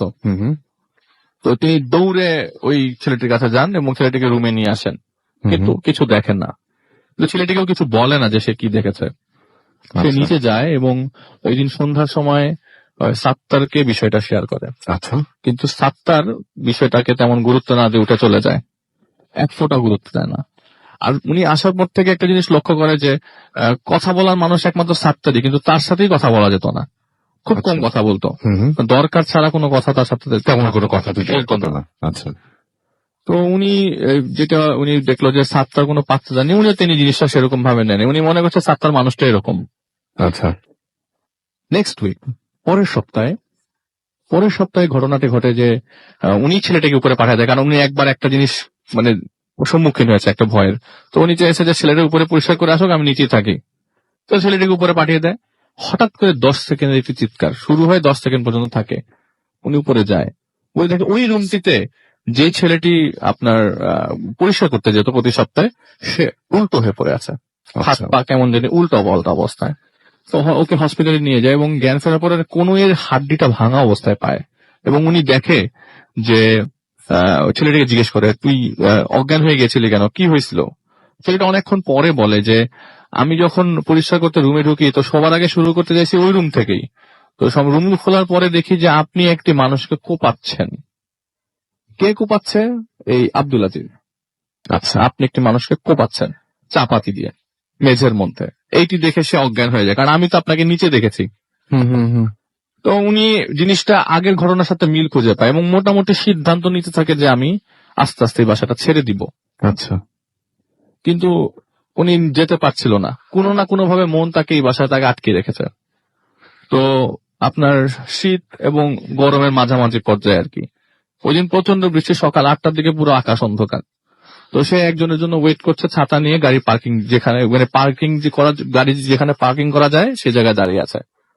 তো গ্রাম থেকে চিঠি নিয়ে আসবে একটা লোক, তো তার জন্য তিনি দাঁড়িয়েছিলেন। হঠাৎ করে তিনি দেখলেন যে গেটের থেকে তো কেউ ঢোকেনি, হঠাৎ করে দেখলেন তার পাশে একজন মানুষ দাঁড়ানো। আচমকা মানুষটা কোথা থেকে আসলো? সে অনেক কৌতূহলতার সাথে জিজ্ঞেস করতেন, আপনি কোথা থেকে এসছেন, আপনি কেন এসছেন, কাকে খুঁজছেন? জিজ্ঞেস করার পর দেখলাম লোকটি বৃষ্টির মধ্যে নেমে গেল, হেঁটে হেঁটে হেঁটে হেঁটে সামনে যাচ্ছে। তো সকালবেলা তো তিনি তার সাথে ছাতা ছিল, আশেপাশে দেখে এসে চেষ্টা করলো লোকটির পেছনে পেছনে ফলো করার। ফলো করতে করতে ফার্ম গেট চলে আসে, কিন্তু ফার্ম গেট আসার পরে লোকটিকে আর খুঁজে পায় না সে। আর মুহূর্তের মধ্যেই তার কাছ থেকে লোকটি হাওয়া হয়ে যায়। সবচেয়ে ভয়ের বিষয় হচ্ছে সে প্রতিদিনই যেসব জিনিস পরিলক্ষিত করছে, মানে এক সপ্তাহ পর পর বা 2-3 দিন পর পর যা দেখছে তার কাছে কোনো কিছু বিশ্বাস হচ্ছে না যে এটি আমার সাথেই এগুলি ঘটছে কিনা। সে আবার বাসায় ব্যাক করে। বাসায় ব্যাক করার পরে ওই যে ছেলেটি ওকে জিজ্ঞেস করে কি সাত্তার কোথায়। ও তখন বাসায় চলে আসে এবং ওই বাসায় একটা রুম করে ওকে দেওয়া হয় যে তুই এখানে থাক, যে ব্যথা পেয়েছিল। বলে কি সাত্তার মানে কোন সাত্তার? এমন ভাবে তাকালো যেন সাত্তারের নামটা ওই প্রথম শুনছে। আচ্ছা, বলে যে সাত্তার মানে আমি যার কাছ থেকে মানে কাজ নিলাম ওই সাত্তার কই? বলে কি বলে না বলতা বল, মানে সাত্তার ভাই? বলে হ্যাঁ হ্যাঁ সাত্তার ভাই। বলে যে ভাই এদিকে আসেন। তো ও আস্তে করে, ওর হাতে ব্যান্ডেজ করা, তো আস্তে করে যে রুমে ও থাকে আর কি, আব্দুল আজিজ থাকে, সেই রুমে নিয়ে গেল এবং বললো যে ভাই সাত্তার ভাই কিন্তু গত বছর মারা গেছে। তো তার কাছে জিনিসটা বিষয়টা কেমন অদ্ভুত লাগছে। খুব অদ্ভুত। আমি প্রতিদিন যার সাথে ঘুমাই, যার সাথে আমি ডিউটি এক্সচেঞ্জ করলাম, পুরো বিল্ডিং ঝাড়ু দিলে সে নিচে গেটের সামনে দাঁড়ায় থাকে, তাহলে উনি কে? উনি বললেন যে না এখন আর আমার পক্ষে থাকা সম্ভব না। তো ও বারবার জিজ্ঞেস করে কি ভাই আপনি সাত্তার ভাইকে কেমনে পেলেন? উনি আর জিনিসটা কাউকে শেয়ার করে না। তো উনি এই জিনিসটা যাচাই করবার জন্য আশেপাশের লোকজন ঠিক পরের দিনই আশেপাশের লোকদেরকে গিয়ে জিজ্ঞেস করে এবং মানে ওনার সাথে যাদের পরিচয় মানে সখ্যতা গড়ে ওঠে তাদের সাথে জিজ্ঞেস করে যে ভাই আচ্ছা সাত্তার কেমনে মারা যায়? তো সাত্তার কিভাবে মারা যায় এই ছেলের ঘটনাটাও ছেলেটা বলেছিল যে বছর খানেক আগে ওই বাসায় ডাকাত দল আসে, আসার পরে সাত্তারকে কুপিয়ে রেখে তারা চলে যায় জিনিসপত্র নিয়ে। আর হসপিটালে নেওয়ার পর সাত্তারকে মৃত অবস্থায় পাওয়া যায়। তো আসলে সত্যি কথা সাত্তার ঠিক এভাবেই মারা যায়। তো উনি জিনিসটা কানেক্ট করার চেষ্টা করলো যে আমি 3 তলায় ছেলেটা জিনিসটা দেখলো যে মানুষকে আমি কোপাচ্ছি, হয়তো কোনো একটা জিনিস ওখানে কেউ দেখানোর চেষ্টা করছে বা কোনো ভয় দেখানোর চেষ্টা করছে, আমি এখানে থাকবো না। সে বাসায় ব্যাক করলো। বাসায় ব্যাক করার পর তার সাথে সাত্তারের সাথে গেটে দেখা। সাত্তারের সাথে গেটে দেখা এবং সাত্তার বললো কই যান? বলে ভাই আমার গ্রামে যেতে হবে। উনি প্রচন্ড বুদ্ধিমান। আমার গ্রামে যেতে হবে, আমার বাড়িতে বউ অসুস্থ। তো তিনি ব্যাগ ট্যাগ গোছাতে থাকেন, মানে যেভাবে পারেন ঠিক সেভাবে গোছাতে থাকেন। হঠাৎ করে একটি সাউন্ড আসতো, ঠিক ওই যে রাসেল ভাই বললাম প্রথম দিন সেকেন্ড দিন যে 10 সেকেন্ডের একটি সাউন্ড, ঠিক একই রকম একটি সাউন্ড আসলো উপরে। তিনি 3 তলায় গেলেন, ছাদের উপরে মানে 3 তলায় ফ্ল্যাটে গেলেন। ফ্ল্যাটে যাওয়ার পর দেখে যে ওই হরিণের শিঙের মধ্যে ওই যে ছেলেটি পরিষ্কার করতো সেই ছেলেটি ঝুলছে, গলা সহ আটকে ঝুলছে এবং বেলটি মারা গেছে। এটা দেখার পরে পুলিশ আসে, পুলিশই কেস আপনার পুলিশ তো কেস করে, কারণ ওনাদের বাসায় কেয়ারটেকার, ওনাদেরকে তো নিয়ে যাবে থানায়, অবশ্যই নিয়ে যাবে থানায়। এবং পুলিশ দেখে যে যেসব মানে আলামত পুলিশ পায় ওসব আলামতের সাথে এইসব মানুষগুলো রিলেটেড হতে পারে না। আচ্ছা, যে অবস্থায় ওকে নিয়ে যায় ওই মুহূর্তে সে এমনিতেও বাসায় ছিল না। তো অনেক কষ্টে পুলিশের এসব জেরা থেকে মুক্তি পেয়ে সে যখন বুঝে যায় না এখানে আর থাকা যাবে না, সেই বাসা থেকে চলে আসে এবং বাড়ি চলে যায়। পরে আবার ঢাকা চলে আসে, কিন্তু ওই বাসাটাতে ওই এলাকাতে সে আর কখনো মুভ করে নাই। স্টিল নাও 84 থেকে এই এখন পর্যন্ত সে কাঁঠাল বাগানে কখনো যায় নাই। আমি ওখানে আর কখনো যাবো না। এখন অনেক ডেভেলপ হয়ে গেছে, তারপরও ওই বাসার সাহস আশেপাশে করে না ওইদিকে আর যেতে। যেতে সাহস করে না জি। অনেক ধন্যবাদ আলিফ। আমাদের পরবর্তী আরো একজন অতিথি আছে আর আমরা তার কাছ থেকে একটা ঘটনা শুনবো, ছোট্ট একটা ঘটনা। এবং আপনারা একটু আগে আলিফের ঠিক আগে, ডক্টর আলিফের একটু আগে যিনি ঘটনা শেয়ার করছেন তার হাজবেন্ড, আমরা বলছিলাম যে তিনি আছেন এবং আমরা আসলে যোগাযোগটা তার মাধ্যমেই করেছিলাম এবং তিনি আমাদেরকে বলেছিলেন যে তিনি তার ওয়াইফকেও নিয়ে আসবেন। And thank you very much. আপনার মানে চমৎকার ভাবে আমরা একটা ঘটনা শুনলাম। এখন আপনার ঘটনা আমরা শুনবো। আপনার নামটা প্লিজ একটু বলবেন এবং তারপর একটু বলবেন, শুধু সবাই জেনে গেছে অলরেডি আপনি কোথা থেকে এসেছেন, তারপর যদি বলতেন। নাম মোহাম্মদ মনিরুজ্জামান টিটু, যাত্রা হয়ে থেকে। বেশিরভাগ ধন্যবাদ। আমি যে ঘটনাটা বলবো এটা আমার ফ্যামিলি হুজুর হুজুর ইসলাম জিফ সাহেব আজকে এখানে আছেন, সাহেব আজকে আসছেন রিসার্চ এখানে। সাথে নিয়ে এসেছেন। তা উনি আমার বাচ্চাদেরকে পড়ান। হঠাৎ করে উনি পড়াতে আসলেন না। তা আমি ফোন করে জানতে পারলাম যে ওনার বড় ভাই তহিদ সুলেমান মারা গেছেন, যার কারণে উনি গ্রামের বাড়িতে চলে যায়। তা আমি ভাবলাম যে উনি হয়তো 4 দিনের মিলাদের পরে আসবে বাড়ি থেকে, কিন্তু ওনাকে আমি পরের দিন নিয়ে দেখি যে ঢাকা চলে আসছে। আমার বাসায় পড়াতে আসছে এবং ওনার চোখের মুখে খুবই একটা আতঙ্কের ছাপ আমি দেখতে পাই, ভয়ের। তখন তাকে আমি জিজ্ঞেস করি যে আসলে মূল ঘটনাটা কি। তখন আমি জানতে পারি যে তাদের মূল ঘটনা হলো সরঙ্গা বাজারে, সিরাজগঞ্জের সরঙ্গা বাজারে তাদের একটি সবজির দোকান আছে। ওখানে তাদের প্রায় 2 ফ্যামিলি মিলে প্রায় 8-10 বছর ধরে ওই দোকানটা তারা করতো। আচ্ছা এবং প্রায় আপনার ভালো বেচা কিনা হতো ওই দোকানে, এবং ওইটা দিয়ে তাদের সংসার খুব ভালো মতোই চলতো। আচ্ছা তা আমাদের তহিদ ইসলাম হুজুরের যে বড় ভাই সুলেমান, সে তার ওয়াইফ এবং 3 বাচ্চা নিয়ে ভালোই ছিলেন, সুখে শান্তিতে কাটাচ্ছিলেন। তা গত ফেব্রুয়ারি মাসের 5ই ফেব্রুয়ারি রাত 3টার দিকে হঠাৎ করে সে একটা দুঃস্বপ্ন দেখে জেগে ওঠে। স্বপ্ন দেখে যে কে তাকে বলছে যে তার ছেলেকে কেউ নিয়ে যাচ্ছে, তার ছেলেকে ধরতে বলতেছে বা ওরা মেরে ফেলবে, তোর ছেলেকে ধর, সুলেমান তুই এখনো ঘুমিয়ে আছিস, এইরকম ভাবে বলতেছে। সে ঘুম থেকে জেগে দ্রুত ছেলের বিছানায় গেল, যে দেখে ছেলে ঘুমিয়ে আছে এবং ছেলে ঠিকঠাক মতোই আছে। তখন সে তার বিছানায় আবার ঘুমাতে গেল এবং তার ওয়াইফকে তার ঘটনা বললো। ওয়াইফ বললো যে ও কিছু না, তুমি ঘুমিয়ে পড়ো, স্বপ্ন দেখছো, দুঃস্বপ্ন দেখছো। তো সুলেমান বিছানায় যাওয়ার পর তার ঘুম আসছিল না। সে কি এক অস্বস্তিতে তার সময় কাটাচ্ছিল। তার ঘুম যখন আসতেছিল না, সে একটু বাইরে হাঁটতে গেল এবং পরের দিন সে আবার ধানের বীজ বিক্রি করতে যাবে হাটে। তো সে বাইরে হাঁটতে যেয়ে অনেকক্ষণ যাবৎ সে ফিরে আসলো না আসায় তার ওয়াইফ তাকে খুঁজতে বের হলো।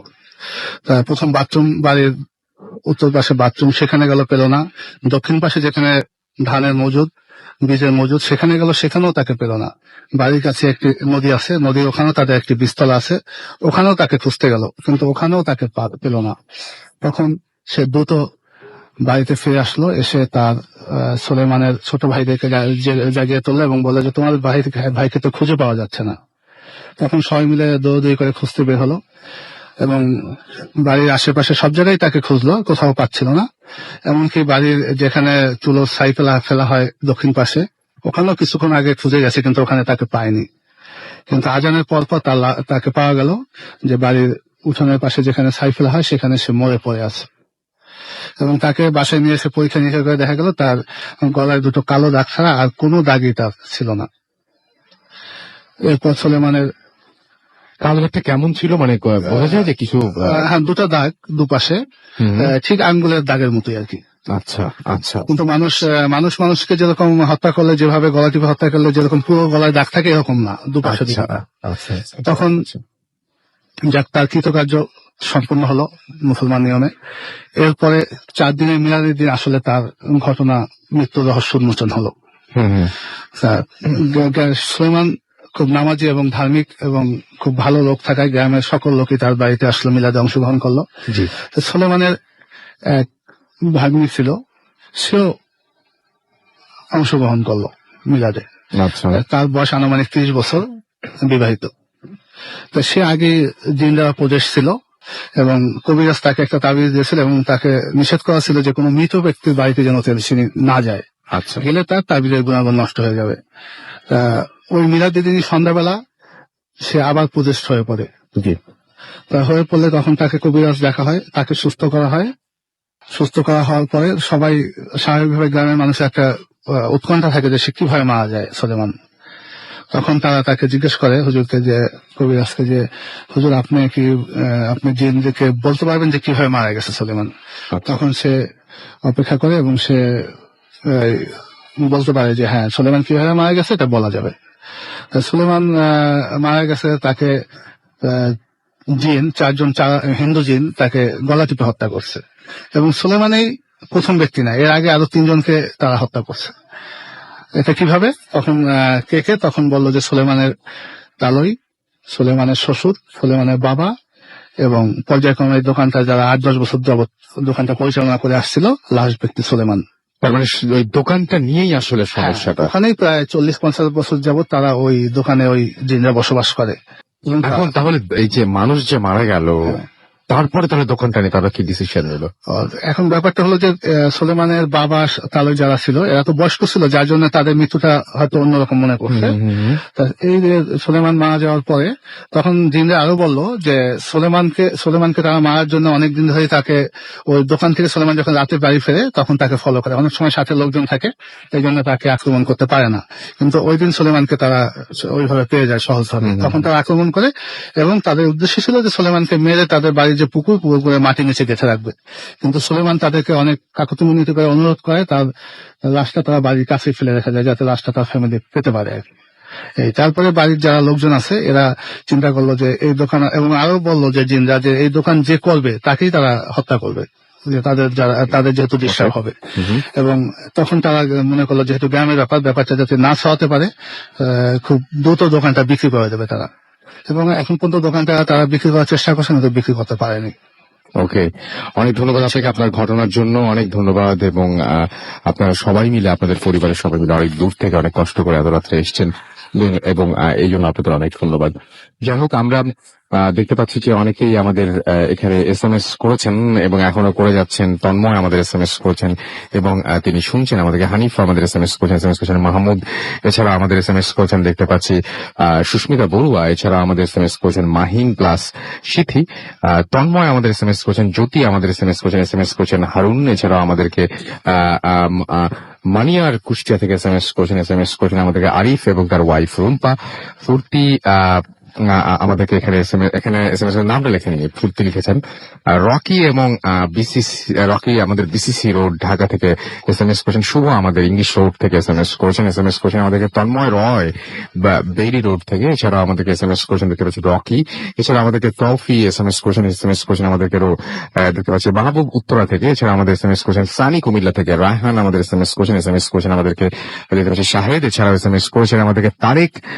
আমাদের এখানে SMS করেছেন ফায়সাল সহ আরো অনেকে। আমাদের ফেসবুকেও কিন্তু অনেকেই এখনো কমেন্ট করে যাচ্ছেন এবং এখন অনেকে জেগে আছেন বুঝতে পারছি, এবং লিখেছেন সো নাইস নাজমুল হোসেন মতি। এছাড়া আমাদের এখানে দেখতে পাচ্ছি যে কমেন্ট করেছেন, দেখতে পাচ্ছি আচ্ছা কোনো টেক্সট পড়ে না তাই বলেছেন মাহমুদ রূপা। আসলে আজকে সময় পেলাম কোথায় বলেন। একলা পথিক আমাদের এখানে SMS করেছেন, আমাদের এখানে কিন্তু কমেন্ট করেছেন। এছাড়াও কমেন্ট করেছেন ইমরান।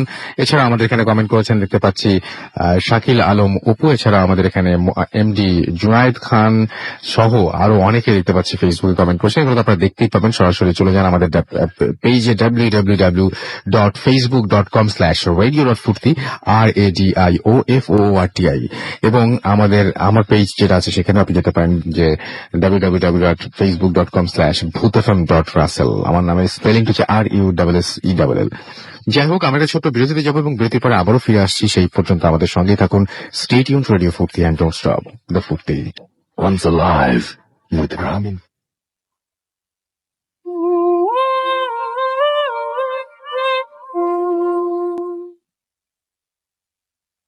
ওয়েলকাম ব্যাক, শুনছেন সবসময় রেডিও ফুর্তি 88.2 FM। আমি রাসেল আছি সাথে, আমার সাথে রয়েছে মাসুম, এবং এই মুহূর্তে রয়েছে একটা ইমেলটা পড়ে ফেলি। হাতে যে একটু সময় আছে, যে সেটুকু সময় আপনাদেরকে উপহার দিয়ে আরেকটা দারুণ ঘটনা লিখছেন। হ্যালো বাংলাদেশ, হাই রাসেল দা, আমি এটা হচ্ছে সাবি ফ্রম কলকাতা ইন্ডিয়া, এবং তিনি বলেছেন আমি জাস্ট ফিউ ডেজ আগে আমি এক ফ্রেন্ডের অ্যাডভাইসে ভূত এফএম শোনা স্টার্ট করেছি, এন্ড মোর দ্যান 50 এপিসোডস আমি শুনেছি, এবং রিয়েল স্টোরিগুলো আমি সত্যি এই শোর অনেক অ্যাডমায়ার হয়ে গেছি। এবং এভরি নাইট রাতে শুয়ে ভূত এফএম তিনি শোনেন, এবং তিনি বলছেন যে আমি একটা স্টোরি পাঠালাম যেটা 100% রিয়েল স্টোরি, এটা আমাদের ফ্যামিলিতে ঘটেছে। এবং ইনসিডেন্টটা যেখানে ঘটে সেটা হচ্ছে কয়েক বছর আগে আমার মাইমার সাথে। আমার ছোট মামা ও মাইমা মুম্বাইতে থাকতেন, এবং বিয়ের পর তারা রেন্টেড ফ্ল্যাটে থাকতে শুরু করেন। 2 বছর পর মাইমা যখন 6-7 মাসের প্রেগনেন্ট, তখনই ঘটনাটা ঘটে। রোজকার মতো মামা সেদিনও সকালে ব্রেকফাস্ট সেরে অফিসে চলে যান, এবং মাইমাও লাইক এভরিডে ঘরের সমস্ত কাজকর্ম সেরে টিভি দেখতে বেডরুমে বসেন। ভোরবেলা ওঠার কারণে তিনি টিভি দেখতে দেখতে ঘুমিয়ে পড়েন। কিছুক্ষণ পর সাডেনলি তিনি পেটের ওপরে একটা প্রেশার ফিল করেন, এবং প্রেগনেন্ট থাকার কারণে সেই প্রেশারটা পেইন হতে শুরু করে এবং ঘুম ভেঙে যায়। তারপর তিনি যখন চোখ খোলেন তখন তিনি দেখেন যে পেটের ওপরে বিভৎস দেখতে একজন মহিলা বসে আছে। তার মুখের হাফ যে পোর্শন সেটা আগুনে ঝলসে গেছে, এবং অ্যানাদার যে পোর্শন সেটা আগুন গলে দেখা যাচ্ছে যে স্কিন গুলো যেন চারিদিক থেকে মানে পড়ে যাচ্ছে আর কি, এরকম একটা অবস্থা। এবং তার অপর চোখটি ছিল খুব বড় এবং ফুললি ব্ল্যাক, এবং মহিলাটি হাত দুটো মাইমার পেটের উপরে বোলাচ্ছিলেন। এটা দেখে মাইমা খুব ভয় পেয়ে যান এবং ভয়ে সেন্সলেস হয়ে পড়েন। তার যখন সেন্স ফেরে তখন তিনি দেখতে পান যে পাশে বাবা মা এবং মামা।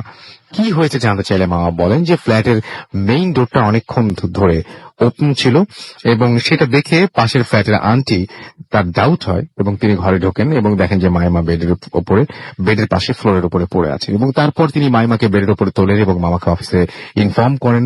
এখানে বলি মাইমা অলওয়েজ ফ্ল্যাটের মেইন ডোরটা বন্ধ করে রাখতেন, কিন্তু সেটা কিভাবে খুলে গেল এবং এটা তিনি মানে ভেবে একটু ভয়ই পেয়েছিলেন সেদিন।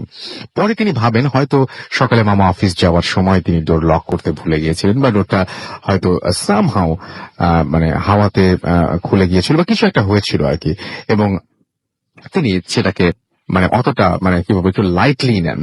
পরের দিন মামা এবং অফিসে চলে যাবার পরে মামা কাজ শেষ করে বেডরুমে এসে টিভি দেখতে থাকেন এবং টায়ার্ডনেস এর কারণে ঘুমিয়ে পড়েন। বিকেলে তার ঘুম ভাঙে এবং তিনি ফ্রেশ হতে ওয়াশরুমে যান, এবং ওয়াশরুমে একটা দেখা যায় যে একটা তার মাথায় একটা স্ট্রাইক করে যে তিনি ঘুমানোর আগে টিভি দেখছিলেন এবং টিভিটা অফ করেননি, কিন্তু ওয়াশরুমে আসার সময় তিনি টিভিটা অফ দেখেছেন। পর মুহূর্তে ভাবেন যে রিমোটের চাপ লেগে হয়তো টিভিটা অফ হয়ে গেছে। ওয়াশরুম থেকে বেরিয়ে দেখেন যে টিভির পাওয়ার লাইটটা জ্বলছে না। তখন তিনি টিভির পেছনে গিয়ে দেখেন যে সুইচ বোর্ডে টিভির সুইচটা অফ করা। তখন তিনি খুবই ভয় পেয়ে যান এবং তিনি টিভি অফ করেননি, এবং তিনি শিওর হয়ে গেলেন যে something is seriously going wrong with her. এবং সেদিন রাতে মামা ফোন করে জানায় যে তার অফিস থেকে ফিরতে একটু দেরি হবে। মাইমা ডিনার করে বেডরুমে এসে শুয়ে পড়েন এবং তার ঘুম আসছিল না। তিনি ফ্ল্যাটটা ছিল 3rd ফ্লোরে, এবং বেডরুমে বেডের পাশে একটা জানালা ছিল। কিছুক্ষণ পর মামা আস্তে একটা আওয়াজ পান এবং আওয়াজটা আসে জানালার সাইড থেকে, এবং তিনি চোখ খুলে সেই দিকে তাকিয়ে দেখেন যে কেউ জানালাটা আস্তে আস্তে খুলে দিচ্ছে, এবং জানালাটা খুলে যাওয়ার পরে যেটা দেখতে পান যে রাস্তার আলো তিনি দেখেন যে জানালার বাইরে বিভৎস দেখতে একটা মহিলা দাঁড়িয়ে আছে। এটা দেখে তার হার্টবিট খুব বেড়ে যায় এবং হার্ট অ্যাটাক হওয়ার মতন অবস্থা হয়ে যায়। তিনি শাউট করতে চেষ্টা করেন কিন্তু তার গলা দিয়ে কোনো আওয়াজ বেরোচ্ছিল না। তারপর তিনি সেই মহিলাটিকে শূন্যের মধ্যে হাঁটতে হাঁটতে জানালার গ্রিল ভেদ করে ঘরের মধ্যে ঢুকে পড়ে এবং মাইমার পেটের ওপরে এসে বসে। তারপর মাইমা টোটালি তখন ফ্রিজ হয়ে যান এবং তিনি চিৎকার করে হাত পা ছুটতে চাচ্ছিলেন, তিনি কিন্তু শরীরের কোনো অংশই মুভ করতে পারছিলেন না। একটা ইনভিজিবল একটা স্ট্রেংথ যেটা শরীরটাকে প্যারালাইজড করে দিয়েছিল। এবং তারপর মহিলাটি হাত দুটো মাইমার পেটের উপরে বোলাতে শুরু করেন। তার হাত দুটো ছিল আশ্চর্য রকমের সরু এবং কালো, এবং হাতের স্কিনটাতে আলাদা মানে নিচু হয়ে ঝুলছিল স্কিনটা। বেশ কিছুক্ষণ এভাবে থাকার পর মহিলাটি মাইমার পেটের উপর থেকে নিচে নেমে এবং সে দরজা খুলে সে চলে যায়। এরপরে মামা কিছুক্ষণ ফ্রিজ হয়ে থাকেন এবং তারপর তিনি হুঁশ ফিরে পাওয়া মাত্রই নিচে নেমে আসেন এবং ফ্ল্যাটের সিকিউরিটি গার্ডকে রুমের থেকে তিনি মামাকে গার্ডের রুম থেকে তিনি মামাকে ফোন দেন, এবং মামা না আসা পর্যন্ত তিনি সেদিন সিকিউরিটি গার্ডের রুমেই অপেক্ষা করছিলেন। এবং মামা এলে তিনি ওপরে আসেন এবং পুরো ইনসিডেন্টটা বলেন। পরের দিন সকালে মাইমা কলকাতার আমার দিদা মানে আমার মাদার ইন লকে ফোন করে সব কথা বলেন, এবং দিদা তাকে লোহার পেরেক জাতীয় বালিশের তলায় কিছু একটা নিয়ে শোয়ার অ্যাডভাইস দেন। এটা কিন্তু অনেকেই করে এবং আমিও সেটা দেখেছি। এবং সেদিন রাতে মামা এবং মাইমা ডিনার করার পর বেডরুমে তারা যায় এবং বেডরুমের যে সমস্ত মানে কি বলবো যে লাইট ল্যাম্প যেগুলো আছে সেগুলো অন করে তারা শুয়ে পড়ে। এবং সেদিন মাইমা কতগুলো পেরেক বালিশের মধ্যে নিয়ে শুয়েছিলেন এবং মাইমার ঘুম আসছিল না। রাত 1টা 2টা নাগাদ হঠাৎ করে চোখ খুলে দেখেন যে বেডের জানালাটা ঠিক খুলে দিচ্ছে এবং জানালার থেকে তিনি দেখতেন যে বিভৎস মহিলাটি একইভাবে জানালার বাইরে শূন্য দাঁড়িয়ে আছে এবং মাইমার পাশে শুয়েছিলেন এবং মাইমাকে হাত দিয়ে ঠেলে মামাকে ডাকার চেষ্টা করছিলেন তিনি, এবং কোনো লাভ হলো না। মামা যেন গভীর থেকে গভীরতম নিদ্রায় আচ্ছন্ন। ইন দ্য মেইন টাইম মহিলাটি জানালার গ্রিল ভেদ করে ভেতরে এসে মামা একদম আগের মতোই মাইমার পেটের ওপরে বসে এবং হিন্দিতে সে যে কথাটা বলে সেটা হচ্ছে যে আমাকে তাড়াতে পারবি না। তারপর মাইমার পেটের উপরে ঠিক একইভাবে আবারও হাত বুলাতে থাকে এবং মাইমা বেডরুম এবং ড্রয়িং রুমের দরজা খুলে তারপর আস্তে করে সে আবার এক সময় বাইরেও চলে যায়। ঠিক সেই সময় মামার ঘুম ভাঙে এবং সে মাইমাকে দেখে অবাক হয়ে যান। তিনি দেখেন যে মাইমার ঘামে তার ড্রেস ও বেড পুরো ভিজে গেছে এবং ভয়ে তিনি ফ্রিজ হয়ে আছেন এবং প্রচন্ড ভয়ের তো দৃষ্টিতে দরজার দিকে তাকিয়ে আছেন। মামা এটা দেখে দরজার দিকে তাকান এবং বেডরুমের ও মেন রুমের দরজা খুলে তিনি অবাক হয়ে যান এবং কারণ শুতে আসার সময় তিনি নিজে দুটো দরজা বন্ধ করে ফেলেছিলেন। তারপর মামা বেডের জানালার দিকে আসে এবং ওটাও খোলা ছিল। তখন মামা খুব ভয় পান এবং মামার চোখে মুখে জল ছিটিয়ে দেন। মামা একটু নর্মাল হলে তিনি মামাকে পুরো ইনসিডেন্টটা বলেন। মামা পরের দিনই মামাকে নিয়ে ফ্লাইটে কলকাতা চলে আসেন। সেদিন রাতে মামার খুব জ্বর হয়। পরের দিন ডক্টর দেখানোর পরেও সেই জ্বর কমে না। তার শরীর এতটাই খারাপ হয়ে পড়ে যে তিনি চোখও খুলতে পারছিলেন না। সেদিন রাতে মাইমা আমার দিদা সেম রুমে শোয়। রাত 1টার দিকে হঠাৎ করে দিদার ঘুম ভেঙে যায় এবং সে ফিল করে যে বেডটা নড়ছে।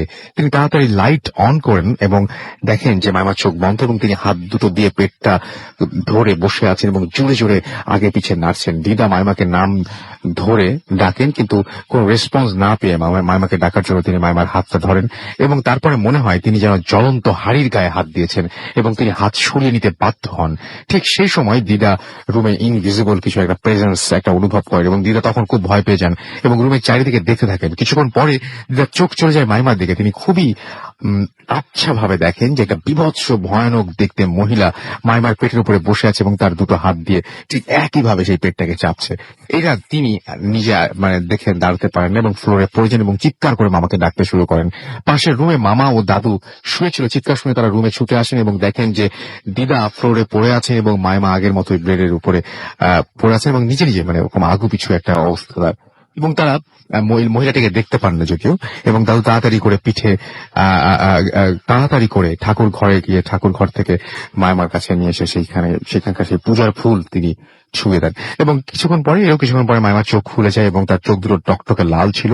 তারপর মায়মা দাদুর দিকে তাকিয়ে হিন্দিতে বলেন এবার মাইমা বলছেন যে আমাকে কেউ তাড়াতে পারবে না। এটা শুনে সবাই খুব ভয় পেয়ে যায়, কারণ মাইমার গলার ভয়েসটা যেটা বেরোচ্ছিল সেটা মাইমার নয়। সেটা পাড়ায় একজন মানুষ থাকতেন যিনি ঝাড়ফুঁক টাড়ফুঁক করতেন এবং একজন মহিলা, এবং তিনি মাইমা তখন দৌড়ে গিয়ে তাকে ডাকেন এবং মাইমা তাকে নিয়ে যান সেখানে এবং মামা তাকে নিয়ে সেই বাড়িতে ব্যাক করছিলেন। আচ্ছা, তাকে ডাকেন এবং মামা যখন তাকে বাড়িতে নিয়ে ব্যাক করছিলেন তখন তিনি পৌঁছানোর কিছু আগে সাডেনলি সেই মহিলা রাস্তায় চোখ বন্ধ করে দাঁড়িয়ে পড়েন। মামা সেটা দেখে অবাক হয়ে যান। কিছুক্ষণ পর তিনি যখন চোখ খোলেন তখন তার মুখের এক্সপ্রেশনটা চেঞ্জ হয়ে গেছে। তিনি মামাকে বলেন যে তোর ঘরে যে আছে সে সাধারণ কেউ নয়, তোর বাড়িতে এত দূরে দাঁড়িয়েও আমি টের পাচ্ছি, প্রেজেন্স অনুভব করতে পারছি, তোর বাচ্চার উপরে কোনো একজনের নজর আছে। তিনি তার হাজবেন্ডকে ফোন করে তিনি সেখানে দাঁড়িয়েছিলেন সেখানে আসতে বলেন এবং তার হাজবেন্ড সেখানে আসার পরে মুখেও তার ভয়ের আভাস স্পষ্ট হয়ে ওঠে। তারপর তারা তাকে বাড়িতে নিয়ে যান এবং মাইমাকে যে রুমে ছিল সেই রুমের ভেতরে তারা ঢুকতে চান না। ঘরের বাইরে থেকে তারা মাইমাকে দেখেন যে মাইমা কন্টিনিউয়াসলি আগের মতো আগু পিছু করে যাচ্ছে এবং তার মাইমার পেটের ওপরে তারা বিভৎস মহিলাটাকে দেখতে পান এবং দেখেন এবং মহিলাটি রাগান্বিত চোখে তাদের দিকে তাকিয়ে আছে। তারা রুমের বাইরে বসে পড়েন এবং জোরে জোরে মন্ত্র পড়তে শুরু করেন এবং ঘন্টা দুয়েক এরকম ভাবে করার পরেও আগুপিছু বন্ধ হচ্ছিল না এবং মাইমা কলকাতার বড় দিদি কলকাতায় থাকতেন। সকাল হতেই দিদা ফোন করে ইমিডিয়েটলি তাকে আসতে বলেন। তিনি ডাক্তার এবং তিনি এসে সব কথা শোনেন এবং মাইমা দিদি তাদেরকে একজন একজন পীরের কথা বলেন এবং তার কাছে নিয়ে যাওয়া এবং তাকে সেই জায়গায় নিয়ে যাওয়া হয় এবং সেখানে নিয়ে যাওয়ার পর যে ঘটনাটা ঘটে যে এখানে একটা কথা বলা দরকার যে পীরের কাছে ওই পীর বাবার কাছে ডেইলি অনেক মানুষই বিভিন্ন প্রবলেম নিয়ে আসতো এবং তাদের যে ওয়েটিং রুম ছিল সেই ওয়েটিং রুমেই লাগোয়া একটা জায়গায় তার শিষ্যরা বসেছিল এবং পীর বাবা ওয়েটিং রুমে আসতেন এবং কারোর সাথে দরকার হলে কারোর সাথে তিনি এলেও কারোর সাথে কথা বলতেন না। সেখানে পৌঁছানোর পরেই মাইমা ওয়েটিং রুমের ভেতরে একটু উঁচু জায়গায় শুয়ে আছেন এবং তার তিনি ওয়েট করতে থাকেন যে কখন পীর বাবাকে দেখাবেন। মাইমার শরীর তখনও খুব খারাপ এবং গা গরম ছিল। 10-15 মিনিট পর সাডেনলি পীর বাবার একজন শিষ্য মেইন রুম থেকে বেরিয়ে ওয়েটিং রুমে আসেন এবং সোজা মাইমার কাছে গিয়ে দাঁড়ান এবং মাইমাকে তিনি গিয়ে কিছু প্রশ্ন করতে থাকেন। তারপর জল মন্ত্র পড়ে মাইমার মুখে দেন এবং চারপাশে ছিটিয়ে দেন। তারপর 3 বার তারা হচ্ছে এরকম ধরনের মানে কোন একটা ট্রিটমেন্ট করেন এবং কিছুক্ষণ পরে মামা মানে কিছু রিচুয়াল করেন আর কি তারা, এবং রিচুয়ালের পরে তারপরে সেই মাইমার চোখ খোলে এবং তারপরে সে তার মাথায় হাত বুলিয়ে দেয় এবং সে বলে তোর ছেলে ভালো আছে। সেই তিনি বলছেন যে সেই পীর বাবা তিনি কিছু রিচুয়াল করেন, হয়তো দোয়া বা কিছু একটা করেন, তার মতো করে তিনি কিছু একটা করেন এবং তারপরে বলেন তিনি আশ্বস্ত করেন যে তোর ছেলে ভালো আছে, তুই নিশ্চিন্তে বম্বে ফিরে যা। তারপর তারা সেখান থেকে চলে আসে এবং সেদিনের পর থেকে মাইমার শরীর ভালো হতে শুরু করে, প্রবলেম আর হয়নি। কলকাতাতেই মাইমার ডেলিভারি হয় এবং সারপ্রাইজিংলি তার একটা বেবি বয় হয় এবং মুম্বাই যাওয়ার পরে আর কোনোদিনই তারা ওই ফ্ল্যাটে যেতে পারেনি। যখন ফার্নিচার নিয়ে আসে তখনও ফ্ল্যাটে প্যারানরমাল অ্যাক্টিভিটি সম্পর্কে কেউ কিছু শোনেননি, কিন্তু জানতে পারেন মানে কাউকে জিজ্ঞেস করে কোনো কিছু জানতে পারেন যে ফ্ল্যাটে একজন লোক তার ওয়াইফকে ওই ফ্ল্যাটেই জ্যান্ত পুড়িয়ে মেরেছিল। হয়তো সেই কারণে এরকম ঘটনা ঘটেছিল। পোস্টমর্টমে জানা গিয়েছিল যে ওই যে মারা গিয়েছিলেন যে লেডিটি, সেই লেডিটি একজন ছিলেন প্রেগন্যান্ট। হতে পারে সেই ঘটনা থেকেই হয়তো এই ঘটনার সূত্রপাত। এই ছিল ঘটনা। হাতে আর একদম সময় নেই, আমরা একদম শেষ মুহূর্তে চলে এসেছি। 1:59 বাজে, কোনো কথা বলতে পারছি না আর। শুধুমাত্র যাওয়ার আগে ইমেল অ্যাড্রেসটা বলবো। আমাদের ইমেল অ্যাড্রেস হচ্ছে bhutfm@radiofurti.fm। যারা বারবার করে কোয়েশ্চেন করেন যে কিভাবে ঘটনা পাঠাবেন, আপনি জাস্ট ঘটনাটি লিখে